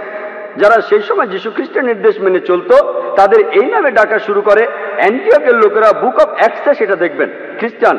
খ্রিস্টান শব্দটা বাইবেলের কোথাও নেই। তাহলে যীশু খ্রিস্ট সেই সময়ে আসলে প্রচার করেছিলেন ইসলাম। এই জন্য তিনি পৃথিবীতে আরেকবার এসে সাক্ষ্য দেবেন খ্রিস্টান ধর্ম বলে কিছু নেই। ইব্রাহিম আলাইহিস সালাম পবিত্র কোরআনে সূরা আল ইমরানের 67 নম্বর আয়াতে উল্লেখ আছে, তিনি ইহুদি বা খ্রিস্টান ছিলেন না, তিনি ছিলেন মুসলমান। ইব্রাহিম আলাইহিস সালাম, মুসা আলাইহিস সালাম ইসলাম প্রচার করেছেন। আর ইসলাম ইসলাম মানে এই নয় যে আমার মুসলমান নাম থাকতে হবে, আমাকে সৌদি আরবে থাকতে হবে, আমার নাম থাকতে হবে জাকির বা আব্দুল। ইসলাম মানে আল্লাহর কাছে নিজেকে সমর্পণ করা, আল্লাহর কাছে নিজের ইচ্ছাকে সমর্পণ করলে আপনি মুসলমান। যীশু খ্রিস্ট নিজের মুখেই বলেছেন, এটা আছে গসপেল অফ জনে 5 নম্বর অধ্যায় 30 অনুচ্ছেদে, আমি নিজের থেকে কিছুই করতে পারি না, আমি এখানে শুধু বিচার করি, আমার বিচার ঠিক, কারণ আমি নিজের ইচ্ছাকে দেখি না, ঈশ্বরের ইচ্ছাকে দেখি। যে লোক বলে আমি নিজের ইচ্ছাকে না দেখে ঈশ্বরের ইচ্ছাকে দেখি, সে তো আসলে মুসলমান। তাহলে যীশু খ্রিস্ট ছিলেন মুসলমান, তিনি ইসলাম প্রচার করেছেন। আমি ইসলাম আর খ্রিস্টান ধর্মের সাদৃশ্য নিয়েও লেকচার দিয়েছি। আমি সেখানে দেখিয়েছি যে খ্রিস্টান ধর্ম বলছে একজন ঈশ্বরের কথা, ট্রিনিটিতে বিশ্বাস করো না, মহান ঈশ্বরের প্রতিকৃতি তৈরি করো না, ঈশ্বর কখনো জন্ম নেননি, এসব কিছুই বাইবেলে আছে। বাইবেল থেকে আমি দেখিয়েছি নামাজ পড়ার নিয়ম, বাইবেল থেকেই দেখিয়েছি জাকাতের কথা, হজের কথা, মদ খেতে নিষেধ করা, ভদ্রতা দেখানো, বাইবেলে আছে। তাহলে যিশু বা ঈসা আলাইহিস সালাম তিনি খ্রিস্টান ধর্মের প্রচার করতে আসেননি, তিনি ইসলাম প্রচার করতে এখানে এসেছিলেন। আর পুরো পৃথিবীর মানুষের জন্য সৃষ্টিকর্তা একজনই, তিনি আমাদের একটাই ধর্ম দিয়েছেন, অন্য ধর্ম দেননি। অন্যান্য সব ধর্মগ্রন্থকে আসলে মানুষ বিকৃত করে ফেলেছে, যেমন এই ভাই বললেন সুফিজম, এমনকি এটাও ইসলামের একটা পথভ্রষ্ট রূপ। ইসলাম ধর্ম পালনের জন্য কি মানতে হবে? পবিত্র কোরআন আর সহিহ হাদিস। আর প্রত্যেক নবী রাসূল প্রচার করেছেন শুধু ইসলাম। যদি ধর্মগ্রন্থগুলোর কথা দিয়ে যিশুকে অনুসরণ করেন, যিশু কখনোই বলেননি আমার উপাসনা করো, নিজেকে কখনো ঈশ্বর বলেননি। সত্যি বলতে গোটা বাইবেলে পরিষ্কারভাবে এমন কোনো কথা নেই যেখানে যীশু খ্রিস্ট নিজেকে ঈশ্বর বলে দাবি করেছেন অথবা উপাসনা করতে বলেছেন। কিন্তু খ্রিস্টানরা বলে বেহেশতে যেতে পারবেন না যদি বিশ্বাস না করেন যিশু আমাদের পাপের জন্য মারা গিয়েছেন, তিনি ছিলেন ঈশ্বর। গোটা বাইবেলে একেবারে পরিষ্কারভাবে একটা কথাও নেই যেখানে যীশু খ্রিস্ট নিজেকে ঈশ্বর বলে দাবি করেছেন অথবা উপাসনা করতে বলেছেন।